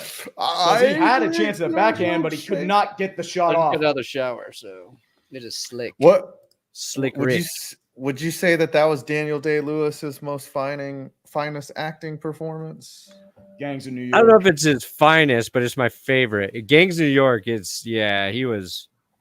was brilliant in that one. Florida wins the face-off. They'll clear it out of the zone. They'll get a partial line change. And there'll be another icing, though. It went to the end of the zone, and Bouchard beat him there first. And we keep going. Honestly, Bouchard. Like the church scene in There Will Be Blood is like one of his best acting performances. Yeah, him and Dano are great. Yeah, Paul Dano is fucking amazing, too. He's one of my favorite actors, one of the most underrated actors of all time. Yeah, I think that's a good. Him in Little Miss Sunshine, that is one of the most underrated roles of all time. Like, he's so brilliant in that movie, and people just don't give him enough credit. Like, he sells that character so well. Anyways. Draisaitl against Lundell to the right of Bobrovsky. Edmonton will win the faceoff. Back over to Ekholm. Back to Bouchard at the point.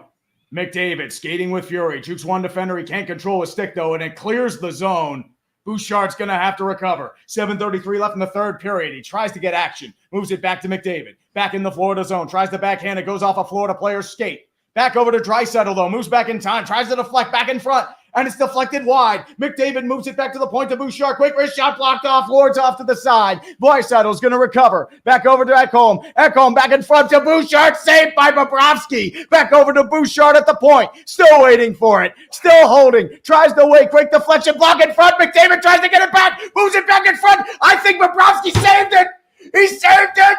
Bobrovsky saves it at the point blank range. It was a wide open net, and he dove for it at the last moment. 7:02 left in the third period. Oh, what a save. Wait till you see this, Brandon. Bobrovsky doing pretty much the full splits, kicks his right pad out, stops it initially, then rolls over on his back onto the puck, and they're going to blow it dead right there. Sergei Bobrovsky, amazing play in net right now. And a McDavid hockey play. boner. Credit to Brandon Montour. He stopped Zach Hyman from getting that juicy rebound. Oh, there it is. Oh, wow. He ran over. Oh, maybe it was blocked by the defender. I think the defender ate it up a little bit, and then Sam Bennett appears to have jumped or helped kick it under. I need another now drink. that I'm seeing it. Wow. Oh. Wait till you get a look at this replay. That was Hyman. I knew you would break. He broke. He didn't get it. He got busted. He got busted open right there. And man. You know, That was their shot. They're not going to win now. That's my new take. No, I think there's a lot of hockey left. That was their shot to tie it up. Oh, damn. Tennessee won. Wow. Texas A&M Ag will not be happy about that. We interrupt this program in the following. It's great to be a Tennessee Vol. I said it. Man, have you ever seen Sickos Committee, Brandon, where they list all the national champions of different things that the NCAA does? Like one of them is like meat judging. Like there's literally a meat judging competition that you can win a national championship for. I wonder if fans of that school celebrate it the same way they celebrate like a basketball national championship. I don't know. Mm-hmm. Like there's little, what is it? Win the judging competition? Yeah, there's a meat judging where they literally sit there and judge cattle, and it's like an NCAA sanctioned competition. Okay. Yeah. There's what are the other? They gotta celebrate. Nah, hold on. I want to get a Buy list. more beer. Do you kill the thing that won? It's like this is the best Yes. cow. Yeah. Now let's eat it. Yes, and then they What if they did that to the Super Bowl MVP every year? They just ate him. So it's like it's a bittersweet victory. Yeah, where it's you just get like, it. But you know, gotta be we have to sacrificed. sacrifice one of you. I could dig that. Yeah, why not? It's bread and circuses all the way. We might as well just lean into it, right? Splash shooting Go ahead. play. Edmonton still swirling along the boards. McDavid tries to get it in front, warded off, and it goes past Bobrovsky on the side. Barkov's going to get it out and try to clear. Still does. And it's going to be offsides on Edmonton. Goes back in the neutral zone. I somehow think that, Perna, you would not be a benevolent emperor. You would just be like, off with your heads, you scum. Yes.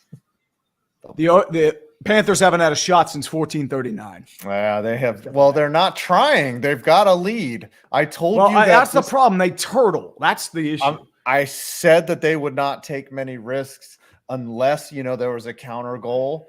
But this is game 7 hockey. There's any mistake is too much. So they've got to play perfect hockey from now on. Here we go. Rodriguez gets it back in his own net, back to Mikkola.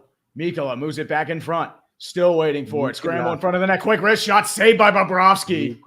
On the quick shot from the corner from Nugent Hopkins. But 6:30 left in the third period. Hold on to your butts, kids. We have 20,000 people total. Yep, 2,300 on YouTube, 17,000 on the X, 444 on the dumpster fire. They're all porn bots, Brandon. Don't get too excited. I mean, nothing wrong with porn bots, man. They're all Everyone loves porn. How many do you Broberg got? dumps it into the zone. Moves it back over towards the front. Bennett's going to grab it from his own zone. Tries to deflect. Can't get it out, though. Back to Montour. Gets it out of the zone. And it looks like, unfortunately, Edmonton couldn't keep it clear, so they're going to keep it in the front. Moves it back over to the front. Evan Rodriguez tries to give chase back over to Broberg.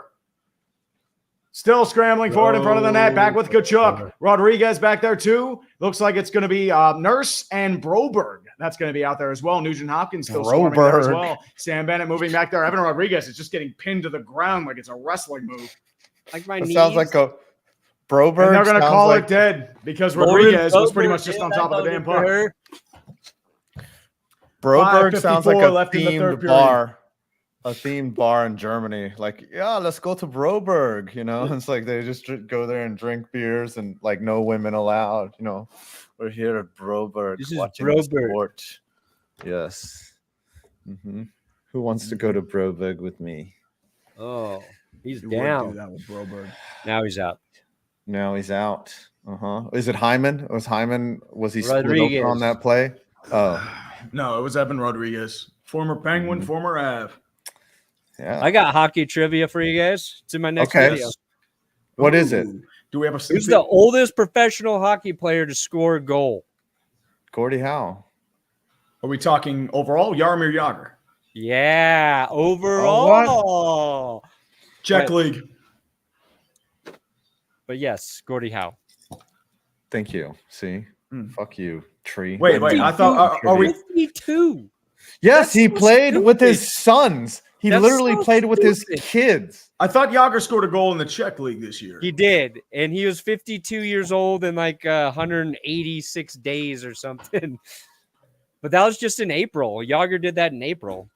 On his first, he might play next year. it was in his first. It was his first line out of the game. Team. He owns the Clodno Knights. I mean, when he was like in Pittsburgh, he looked like he could still skate a little bit. Yeah, I'm doing a video about. I mean, he's not NHL caliber, but he looked solid. Oldest he could guy still play professionally. Yeah, oldest guy's what? To score. Oh, oldest. That would be Hugh Hefner. Mm-hmm. That would be Bill Belichick now. Bill Belichick right now. Yeah, we should do a video on disproportionate age to women. You know, like who has? I would think the guy and Anna Nicole Smith, right? That was like a 78 year. Who was the guy that married Anna Nicole Smith? I forget. And then she just wasn't an executive for Getty Oil. But here we go again. You an oil man? I'm an oil man. Face off underway, takes it back to the zone. this off Edmonton's going to properly. try and win it, moves it back to the zone. Back over to Jay Stone Howard CeCe in his own Marshall, end. by the way. Back over to CeCe. It's deflected in front.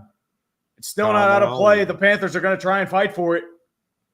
Lundell tries to fight for it. Now it's taken by the Panthers. Deflected in front. Here's Tarasenko. Quick wrist shot blocked off. Saved by Skinner. First shot in almost 10 minutes for the Panthers. And it's Vladimir Tarasenko with a quick wrister. You're going to take Good off play by the most Loscarina. exciting part of the game, Brandon? Yeah, I got to go watch Okay. House of Dragon with Jess. Okay, go watch the House of the Or she Dragon. gets too tired. Yeah, did she just text you and be like, "Get your fucking short ass up here, Brandon"? No, Legg"? she'll just fall asleep if I don't do it. Oh, okay, that's a good husband. Do what you got to do, Yeah. man. Thanks for stopping Yeah. by, my man. We love Yeah. you. Thank you. Good We'll luck see you to the maybe teams on you guys Thursday. barely care about, but great Yeah, job. Dude, it's a treating- great We game. care I about love hockey. good hockey, man. Mhm. It's Yeah. about the game. I know you dude. love it. It's about for the the love game. of the game. Yeah, that's right. And it's icing against Edmonton. Go get All your right. old guys to I love you score guys. video out. God Mhm. bless me. God bless you. That was If Brandon. you're Edmonton, Kern, you're everyone. looking to. Oh, sorry. If you're Edmonton, you're looking to pull the goalie in the next 2 or 3 minutes. Oh, you think so? Yep, they're gonna want it out. They want the big guns. Mm. And this is when you call your timeout. When you're like That's what I couple said. minutes left. What? You said mentioned they it were gonna earlier, go. though, You for the want power. yes, you want McDavid out there as much as you fucking possibly can. You're So, gonna do it late. I'm telling you, the You're push gonna is do it coming. late. It's now Here comes or never. the face-off. It's Florida literally wins. looking Back to like Forsling. never. Forsling moves it back over towards the front. Back to Barkov. Barkov tries to clear, can't keep it out though. Tries to be grabbed by Matthias Ekholm and does. He'll get it out. Back to Draisaitl. Moves it back over to the front. Resets. McDavid back out there. It's going to be offsides. And we'll have to do it again.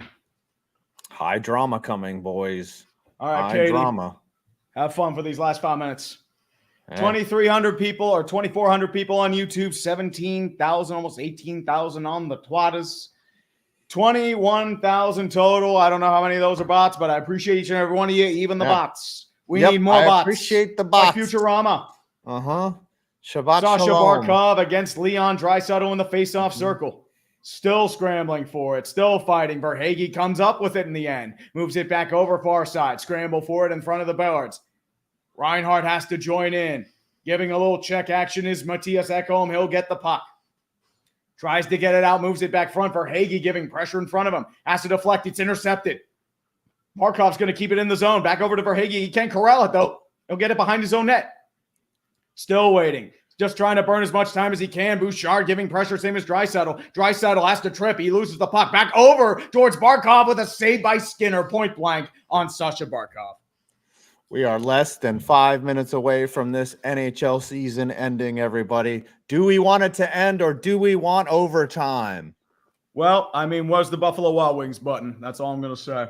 I would love another overtime. I'm saying there's going to be a situation where Edmonton has their goalie pulled, and it's going to come down to that. We've got Gonna 4:35 left in the come third down period. to that. 21 shots apiece. Yep. That's right, Kevin Von Michael Magnum. The Volunteers have won. And They A&M are still now- has a championship Yes. drought. Florida's going to try to win the faceoff, picks off towards the zone. 4:20 5 and ticking. Florida's going to take the puck back over to Tkachuk. Moves it back over towards the zone. Fogel's going to grab it now. 4:20 left in the period. Smoke him if you got him. Dumps it in towards the zone. Mikola's going to grab it in his own end. Check by Nugent Hopkins. Tries to deflect it back over to Newhouse. Blocker save by Bobrovsky. And Evan Rodriguez is going to try to grab it, but it's taken by Nurse in his own zone. Takes it back over to Broberg. Broberg moves a far pass over towards Nugent Hopkins. Tries to clear. Can't get there. Martin Torres going to grab it. Tries to grab it. Still moving back into the zone. Taken by the Oilers. Back to Nurse. Nurse moves it back into the front. Jukes one defender. Can't get it out, though. Quick deflection. And Bobrovsky's down. It's going to be blocked. Still holding. Moves it back. Blocked in front of the net. Bouchard still waiting for it. Has to block again. Still moving back. Deflected out in front. Bobrovsky is without his blocker. Just to let you know, and the Panthers are going to clear it. 3:30 and ticking. Stick. It's going to be icing, though. But Bobrovsky will get his stick. Wow. Bobrovsky is solidifying his case as the Conn Smythe winner with his performance in this Game 7 right now. He is everywhere. Slipped right there. You're waiting for the opportunity. That's tremendous defense. Great block there by Eetu Luostarinen. That saved a goal. Let me see this. Wow. Right pad save there. Gets knocked over by his own guy. Loses his stick. Wow. 3:29 and ticking. Lundell with the face-off. Back over to Ekholm. Bouchard back in. Tries to clear it back into the own zone. Florida's lost another skate, and it's actually going to be a face-off once again to the right of Bobrovsky. Dude, another lost fast twitch muscles being able to extend out, kick the pads out with basically and Bouchard no leverage. with the key block by Luostarinen. Yeah. Remember that block. Fucking Bobrovsky is elite right now. Oh, look at him try to get back over into his net to make that save. Oh, Edmonton wins the face-off again. Back to Bouchard. Quick wrist shot blocked off. Panthers are going to try and clear it out. They do not. It's going to be taken back by Draisaitl. Back over to Ekholm. Quick shot, one-timer. Blocked off and wide. Oilers keep it in the zone. Bouchard takes it. It's going to be intercepted by Verhaeghe. Verhaeghe with speed down the near side. Tries to get it out. Bouchard's still going to recover, though. It's blocked off. And Draisaitl's going to have to recover 3 minutes and ticking in the third period. Connor McDavid back over to Draisaitl. Draisaitl skating with fury back over to McDavid. McDavid back over to the front, back to Draisaitl behind the net. Moves it back far side. Flicks it over to the other side, back over to Bouchard at the point. Moves it back in front. Tries to deflect it, shot high. Bouchard. Barkov tries to clear it out back in front. McDavid moves back in front. Ekblad giving pressure in front. Tries to get it out. McDavid moves it back over to Draisaitl. Draisaitl in front over to Bouchard. Quick one-timer blocked. Back over to Draisaitl in front.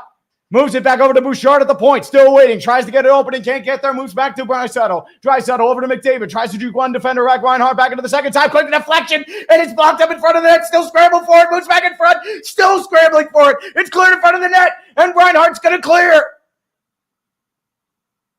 It's not going to be enough for the icing. 2:05 and ticking. Full line change coming up for the Oilers. Here comes the goalie. Come the Oilers. Here's Ryan Nugent-Hopkins. This is when the goalie pulled. He has to deflect it right now. Charging in front for the front. Mikola's going to grab it in front. Still moves it back in front over to Tkachuk. 3-on-3, clears in front of the net. They're going to have to clear it back. Still moving in front. Taking back in front. Reinhardt, Bandit charging. Moving in front. Oilers all over the place. Still going back. McDavid in front of the net with Fogel. Fogel moves it back in. Check in front of the net. Back off sides. And a glove save by Bobrovsky. And they called it offsides either way. Here it comes. 1:35 in the third period. See a timeout, and then you're going to see Skinner on the bench. That's got to be what happens here. Yeah. Knuckles has got to call the timeout, or Knobloch, or whatever his name is. Knuckles. He's got to fucking Knuckles. That was a big play, nearly deflected in off Ekblad's stick, and Bobrovsky was in the right place at the right time. Uganda Knuckles has got to call the timeout. And then you don't know the way. McDavid on the bench. They're going to hold him there for the time being. Ken Holland, the Ozar in Edmonton. Jeff Jackson to his right-hand side as well. They're probably calling the timeout, letting the bench roll. I cannot believe that they're not pulling the goalie right now. At least they're calling the timeout. Give it time. I told you. They don't want to risk it. They called their timeout. Yep. Here we go. Well, they're going to draw the Stanley Cup is being shown. One of these teams will be raising that 35-pound case of sterling silver. and it will be the greatest 35 pounds they have ever lifted. They're fighting. This is what it's all about, kids. 2,600 people watching right now. 135 left in the third period. Hold on to your fucking butts. What's that guy? And the Edmontonians are there too. We got the madness going on right now. Philip Proctor. What's his name again? Philip Broberg. No. The guy who is the cup. He's the keeper of the cup. Phil. I forget. Another timeout coming up.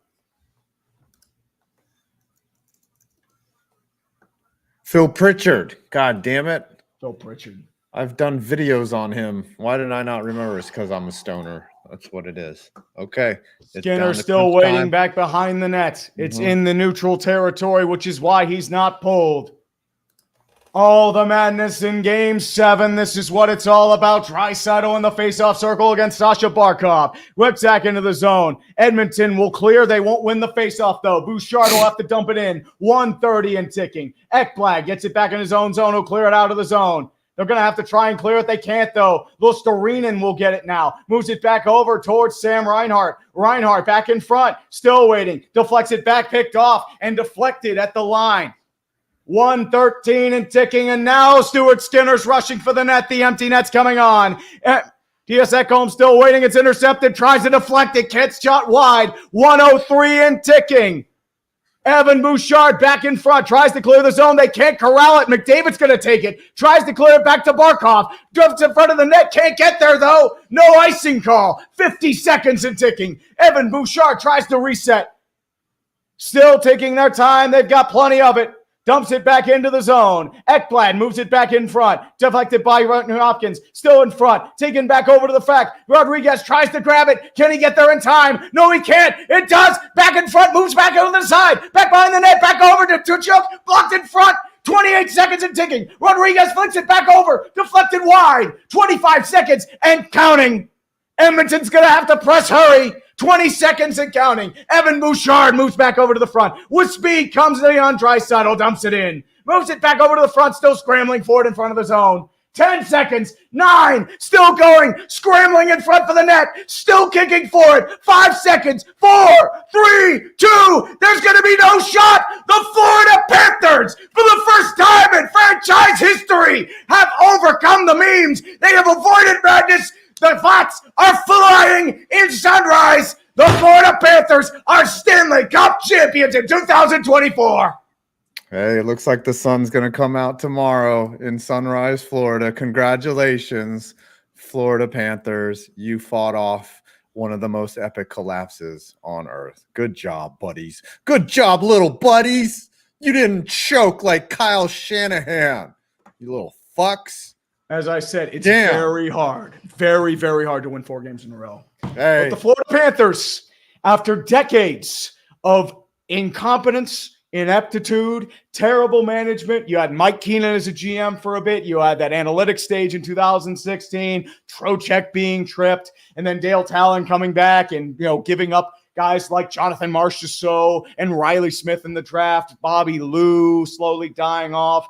And then you have the issue of last year getting so close to the precipice and coming short. But the Florida Panthers, they did it. It seems almost too good to be true that they were able to fight it off. I wonder if there was Bettman interference to get a Game 7 and then be like, all right, finally, you can win. Are there a lot of rats on the ice? Probably a few. Oh, the rats. I wonder if they don't know what to do at this point, right? The fans are like, what have we done? We accidentally won. Like, holy shit. They've seen the Miami Heat win. They know how to celebrate. Yeah, this is amazing. This is an amazing moment for the Florida fans. There were times when this team was talked about getting relocated or at least even contracted. Yeah. And now here they are hoisting the cup in their what season? Is this their This is over the 30th season. I think it's their 31st. Yeah. Congratulations. The handshakes are coming out. The rats are flying. There we go. There. I see them now. I see the rats. McDavid, he'll get his cup. Don't get me wrong. McDavid will get it eventually, but not this year, everybody. There's a drone flying around, little drone cam on the ice. Matthew Tkachuk is a Stanley Cup champion, and let's all tweet and laugh out loud about Canada. LOL at Canada.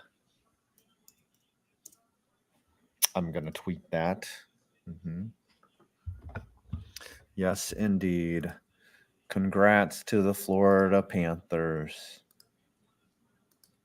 Wow, great call, by the way. Amazing job tonight, Tree.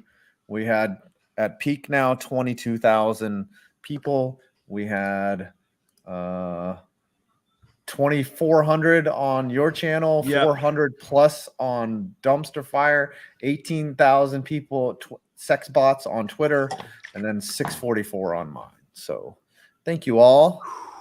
What an incredible stream. I feel bad for Henry. Story. I mean, but I do have an Oilers fan who requested in. This is Alex McFarland. He is. I've been on a stream a couple times, dude. Hey, what's up, I'm so sorry buddy? about your Oilers, brother. Yeah, loss, I mean, they played the story pretty much exactly like 2006. If you swap the Game 3 Florida win for the Game 4 Carolina win, this is exactly Groundhog Day 18 years later. Holy frick. Man, How it's are tough to you win 4 feeling? games in a row, dude. No, I know. The worst part about it, I'll put this into context. So last time we made the Stanley Cup final, my only memory of that 06 run was the Game 7 loss to Carolina. That had to stick with me for the next decade because we sucked ass afterwards. So, like, this is the furthest run we've had in 18 years. I'm still appreciative of it, but man, it just sucks to end this way. Yeah, as a fan, as a diehard, you got your jersey out, you're ready to celebrate, and unfortunately, it didn't turn out that way. This loss, unless you win next year or in the next 2 years, probably going to haunt you for a while, brother. I feel bad. I feel your pain. As a Rangers fan who has tasted a lot of defeat, like I know how that it's worse in the finals for some reason. It just hurts you. Yeah, you probably still remember 2014, like Lundqvist being God mode and still couldn't get the cup. No, it was sad. They were just a better team. That's the other tough part for you as an Edmonton fan. It's like you got back, you climbed back into it. You were this far away. You're 1 goal away, and I mean, Rogers Place Game 6 was like I would have killed anybody in the city to be in that arena for Game 6. That was a loud atmosphere on the TV, never mind in person. In honor, Misty, for you, we raise the Jeebus like the Stanley Cup. I'm going to jump over the couch for the 300. Sorry. It's original. My question for you, Alex, you've got a big dilemma coming up. Yeah. Leon Draisaitl will be a free agent after next season. Connor McDavid in 2 years. Where do the others go from here? Honestly, like, I think that's the big thing. If we were out in like the first or second round, if it ended like last year did, there's a very good chance, I imagine, that like that might have been it. The fact that we had a deep playoff run says a lot, especially when you're looking at a team like Toronto that hasn't really been able to regularly get over that hump, where they might well be trading Marner. I think this run has done a lot to bring the boys together and give us solid hope for the future. I definitely think Draisaitl re-signs and then it's followed by McDavid. But I did mention Roberto Luongo is on the cup. Yeah, how does that? That's a legacy of failure. Like, I guess that's the one thing that I'm proud about for the Panthers is that that's a lot of legacies of failure personally. Never mind the Panthers' legacy of failure that gets ended tonight.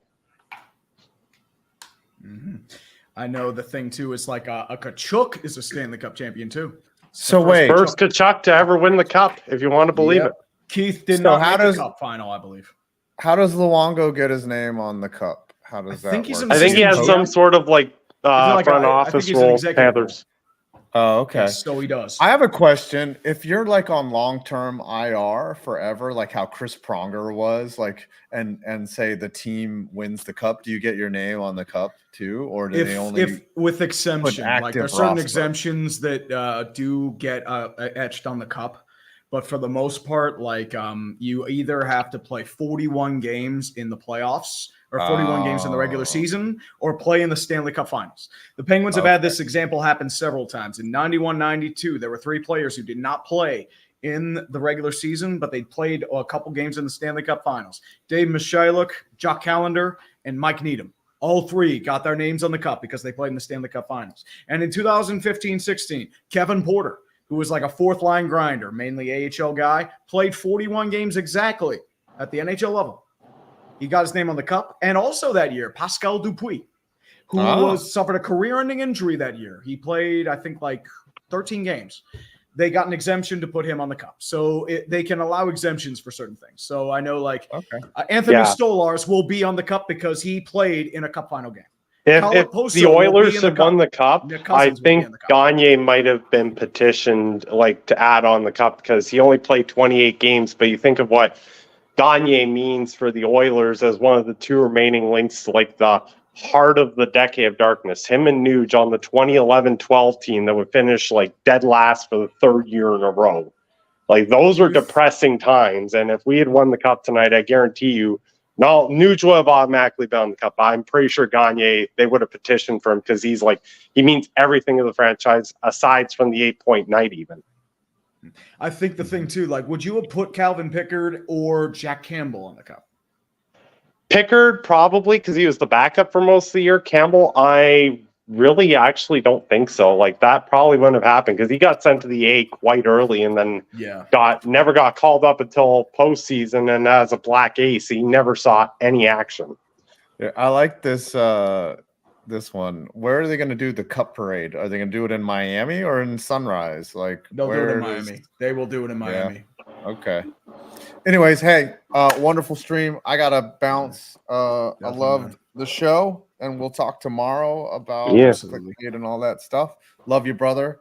Great job. Hey, nice meeting you as well. Nice meeting you too. Sorry about the Edmonton loss. Remember, you might want to don't feel ashamed about how they played. They played their hearts out. I mean, that was a fucking entertaining game 7 objectively. That was worth every penny. That was intense. That is pure. I think it's Bob. By the way. I gotta say Bob or Kachuk. I think McDavid might win it. This might be the first time since J.S. Shiger we see a losing team player get a potentially. Yes. Possible. All right. Do you think Hyman is a shot? Yeah. All right. Hyman really he didn't produce a lot in the cup finals, so I think it's McDavid solely because he was breaking Gretzky records. Hyman simply had one more goal than Crosby or Ovechkin in any of their playoff runs, but McDavid's doing something transcendent. Yep. And you have the Black Aces out there, Jonah Gadjevich, Spencer Knight, who will be able to raise the cup after all the demons. Spencer Knight, that's honestly an awesome story because man battled some demons, so to see him out there for a cup celebration is awesome. Yep, definitely, man. But I will say, man, I'm going to take it from here. But, man, as I said, I'm sorry about your Oilers, my man. I'll just say this last thing before I go here. I had this for the watch party in Game 6 against Dallas, and definitely I'm going to do it for the next week or so. It is time to party like it's 2006. Yeah, man. Run came just short, but, man, what a run it was. Absolutely, man. I mean, this final made it worth it to me. Yeah. But definitely. All Take care, brother. See you, man.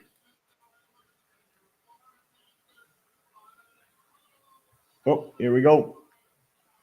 Well, Gary Bettman will no longer have a stroke because the Edmonton Oilers.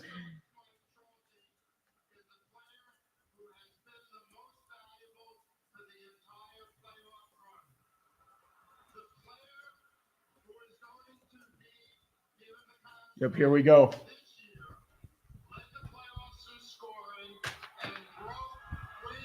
Connor McDavid is getting the Conn Smythe.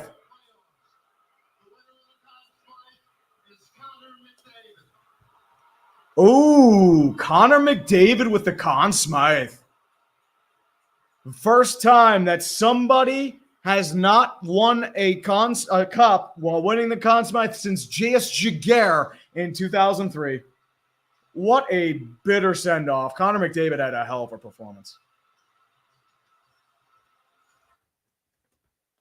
And they blurred out the sun. Come on, man. Come on. Is McDavid going to be out there? I don't think he wants to get out there. I don't think they're going to do it. Yeah, they muted the. This is what I do it for. There we go. ESPN, don't fuck this up.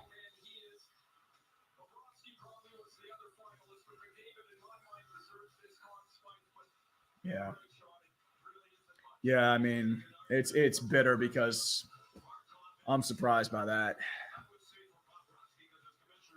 Yeah, Soppy, I mean, Henrique is a hell of a player. I mean, he has been so consistent for so long.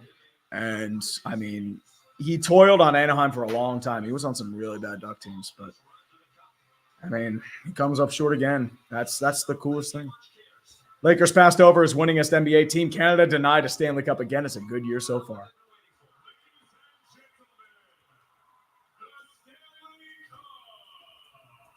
Oh, here's the Stanley Cup, boys. The greatest trophy in sports. 35 pounds of sterling silver. Players fight nonstop for this. The Florida Panthers have gone from the ultimate meme to the ultimate dream, and Sasha Barkov will be handed the Stanley Cup trophy and will raise it in victory.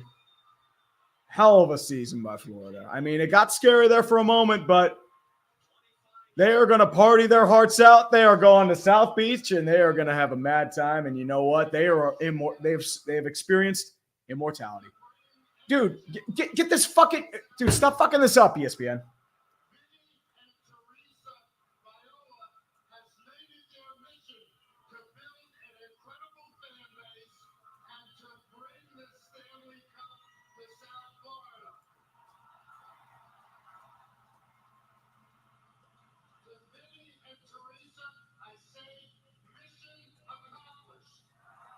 Sorry, I have to.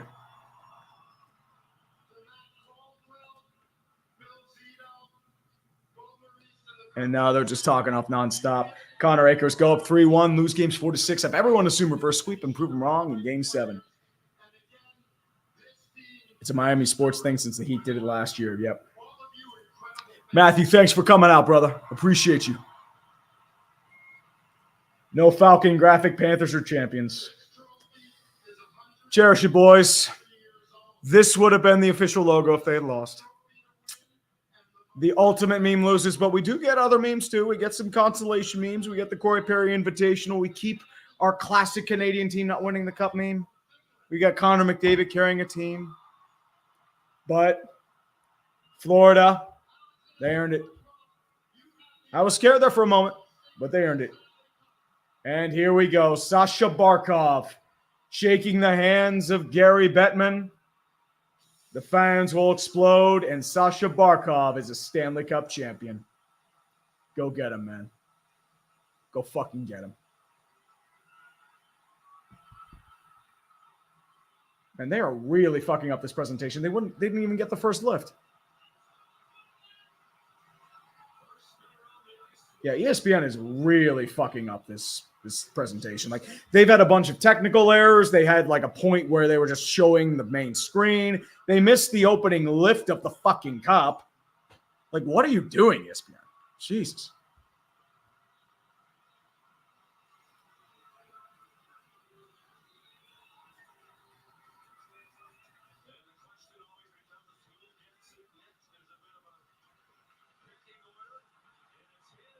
And its first handoff is to Sergei Bobrovsky.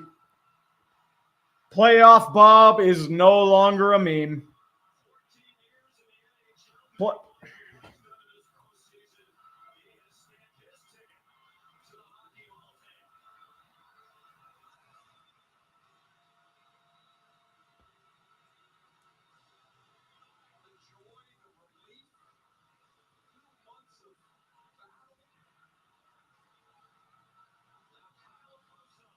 And Kyle Okposo. The old captain, Buffalo, has their surreal moment. First time Stanley Cup champion will have his name etched in immortality. He's been through a lot of shit, too. Good for him. So who's going to get it next? Are we going with Sam Reinhart? Are we going with Aaron Ekblad? Or Oliver Ekman-Larsson? The Phoenix legend. Had an awful contract. He's getting bought out, and he wins a cup.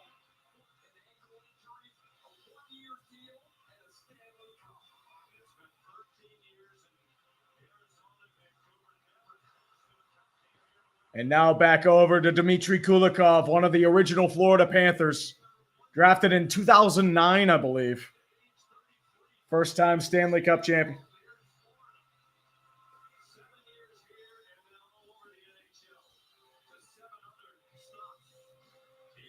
Aaron Ekblad, who's been through a lot of shit, Stanley Cup champion. Raise it.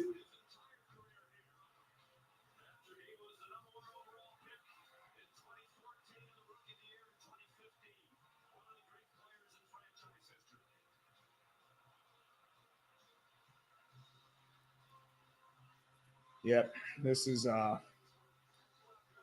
it's definitely a moment, man. Congrats to the Panthers. As a Sharks fan, I can at least take solace in another Sun Belt team sticking it to a Canadian team again. Yeah, they're just censoring everything right now. Like, I know you're on ABC, but let them do their shit, man. This is bad. Paul Maurice is a first-time Stanley Cup champion. Sam Reinhart, he's gonna get paid the big bucks, and he leaves Florida. If this is his last time playing in Florida, he leaves with a cup, and he's gonna get paid. Trust me, man. He will be paid. Go Cats, go Canadians and hockey purists coping and seething. I mean, yeah, they are coping and seething. You know what? This is all of Canada right now. You are coping and seething. You just can't accept what you're seeing. Yes, you're coping and seething. The truth it is scalding, and now you are molding and coping so hard. Coping and seething.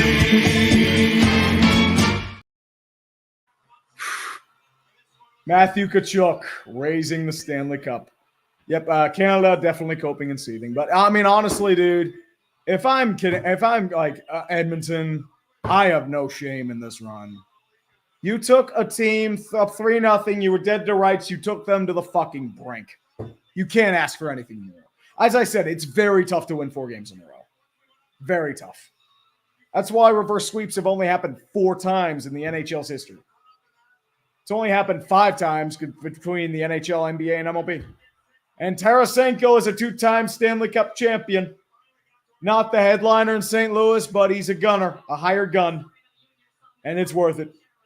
And dear Nashville, it's your turn to get one. All the Southern teams need to complete the table, and only one remains. I mean, Utah, technically. Ooh, Alex Cheese Fry doing the troll. The Flukies fan base in the entire NHL just took the cup from its rightful owner. I am ashamed to be a hockey fan today and will not watch any hockey until a real team is on the cup. The Penguins, they'll win it next year. Trust me, brother. Conn Smythe winner is McDavid. Bobrovsky had an Uber charge on him. Well, Bobrovsky had a reputation to uphold, so I don't blame him one bit. And they're raising the cup. We are the champions playing in the background. 1,000 people still watching me ramble for Hagee, who was a cast-off from Toronto a long time ago to shed salary. Nick Cousins, the former Vegas Golden Knights.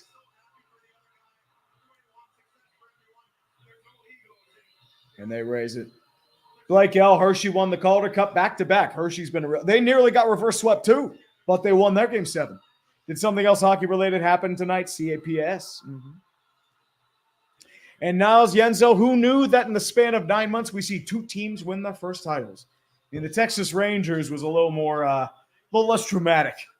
But, I mean, Florida, they saved themselves from ultimate meme. And Neo Chaos, you jinxed it by showing off their Photoshop. What I was thinking before the game, I'm just going to say, just watch Florida end up winning just because, like, all the momentum's apparently on Edmonton's side. It's just like Florida will pull it off, and that's what happened. I didn't want to say it because I didn't want to jinx that. And the King Barrel Maker, so happy to see the Panthers win their first title. Great to see them overcome that forgettable 2023. Oh, dude, for Bryce Young to overcome it first. I was in their way. They made the cup in 2023. And they're going to party now. Ooh, the Oilers were too tired to lift the cup, let alone win. Yeah, maybe. Mario Sobol Jr. Gaming. Loved every moment of you commentating this game along 5. Here's to Canada sucking syrup for another cupless year, and my Caps being old fucks. Dude, the Penguins are with you, man. We are with you in the same boat. And Jared Russell, former Gopher Oposo, wins a cup. Yep. Former Islander, former Sabre. Sabres captain for a long time. He finally gets this cup. And he's been in the league for something like 16, 17 years. It's crazy. Mario Munoz winning a Stanley Cup after being in hockey hell as Arizona has got to be the sweetest feeling ever for Ekman Larson. And not just that. He was in Vancouver under the Benning era for a couple of years, and they were just dead. He got bought out of his contract. And now he has a cup to his name. He's still getting paid. Good times. Myth19690 is a Canes fan happy to see Coach Maurice finally win a Stanley Cup after coming up short here in Carolina. Yep, 2009. Penguins dominated him, but then Scotty Walker, Game 7. Coach Beal Basketball 2024 NBA champion Jason Tatum and 2024 Stanley Cup champion Matthew Tkachuk, 2 high school champions who are now, or classmates who are now world champions. Dude, Florida, you've earned this, man. Enjoy it. You're going to cherish this moment for the rest of your lives. Mechanic Simmers 2025 Delusion starts now. The Stanley Cup is coming to Columbus. Who's your head coach? That's what I'm thinking, man. And Nick JK, AO, shout out to you, Tree. This was a legendary call from you, Tree. All you fuckers in chat better subscribe. Dude, Nick, you don't have to say that, man. Thank you for, I wanted to do another one of these streams so badly, and I finally got the chance. This was a hell of a game. Even just doing this is just, it's special, man. Thank you guys just for being here. And Mike Walk 32 is a CBJ fan. Seeing Bob hoist the cup is bittersweet. Yeah, man. Bob, he has an argument for the Hockey Hall of Fame now. He has his cup, couple Vezinas. Like, he was an albatross 15 months ago. Late March 2023, you were looking at him as one of the worst contracts in hockey. Alex Lyon led that team to the playoffs, if you remember correctly. And now he's a Stanley Cup champion. He carried this team in Game 7. It's something special, man. That's what hockey's all about. But, guys, I want to thank each and every one of you for coming. I want to thank each and every one of you for showing up and just shooting the shit. Thanks to Five for joining. Thanks for Tom coming in earlier. Thanks for Brandon. Thanks to Alex for coming in as guest commentators as well. And the rats are still coming down. The hats are still coming down. Florida is going to make this into a party. But, guys, we have been saved from ultimate memedom, unfortunately. I was looking forward to the memes, but congrats, Panthers will be coming out shortly. But otherwise, guys, have yourselves a good night. I'll see you around. Peace out. And I will see you next week for the NHL free agency stream. Remember, 1 week from now, July 1st, Bobby Bonilla Day, NHL free agency. The legend will continue. Remember that, guys. Peace out. And congratulations to the Florida Panthers, and honestly, well done to the Oilers too. I feel like neither team deserved to lose this game. I feel like both teams deserve their kudos. But take care, guys.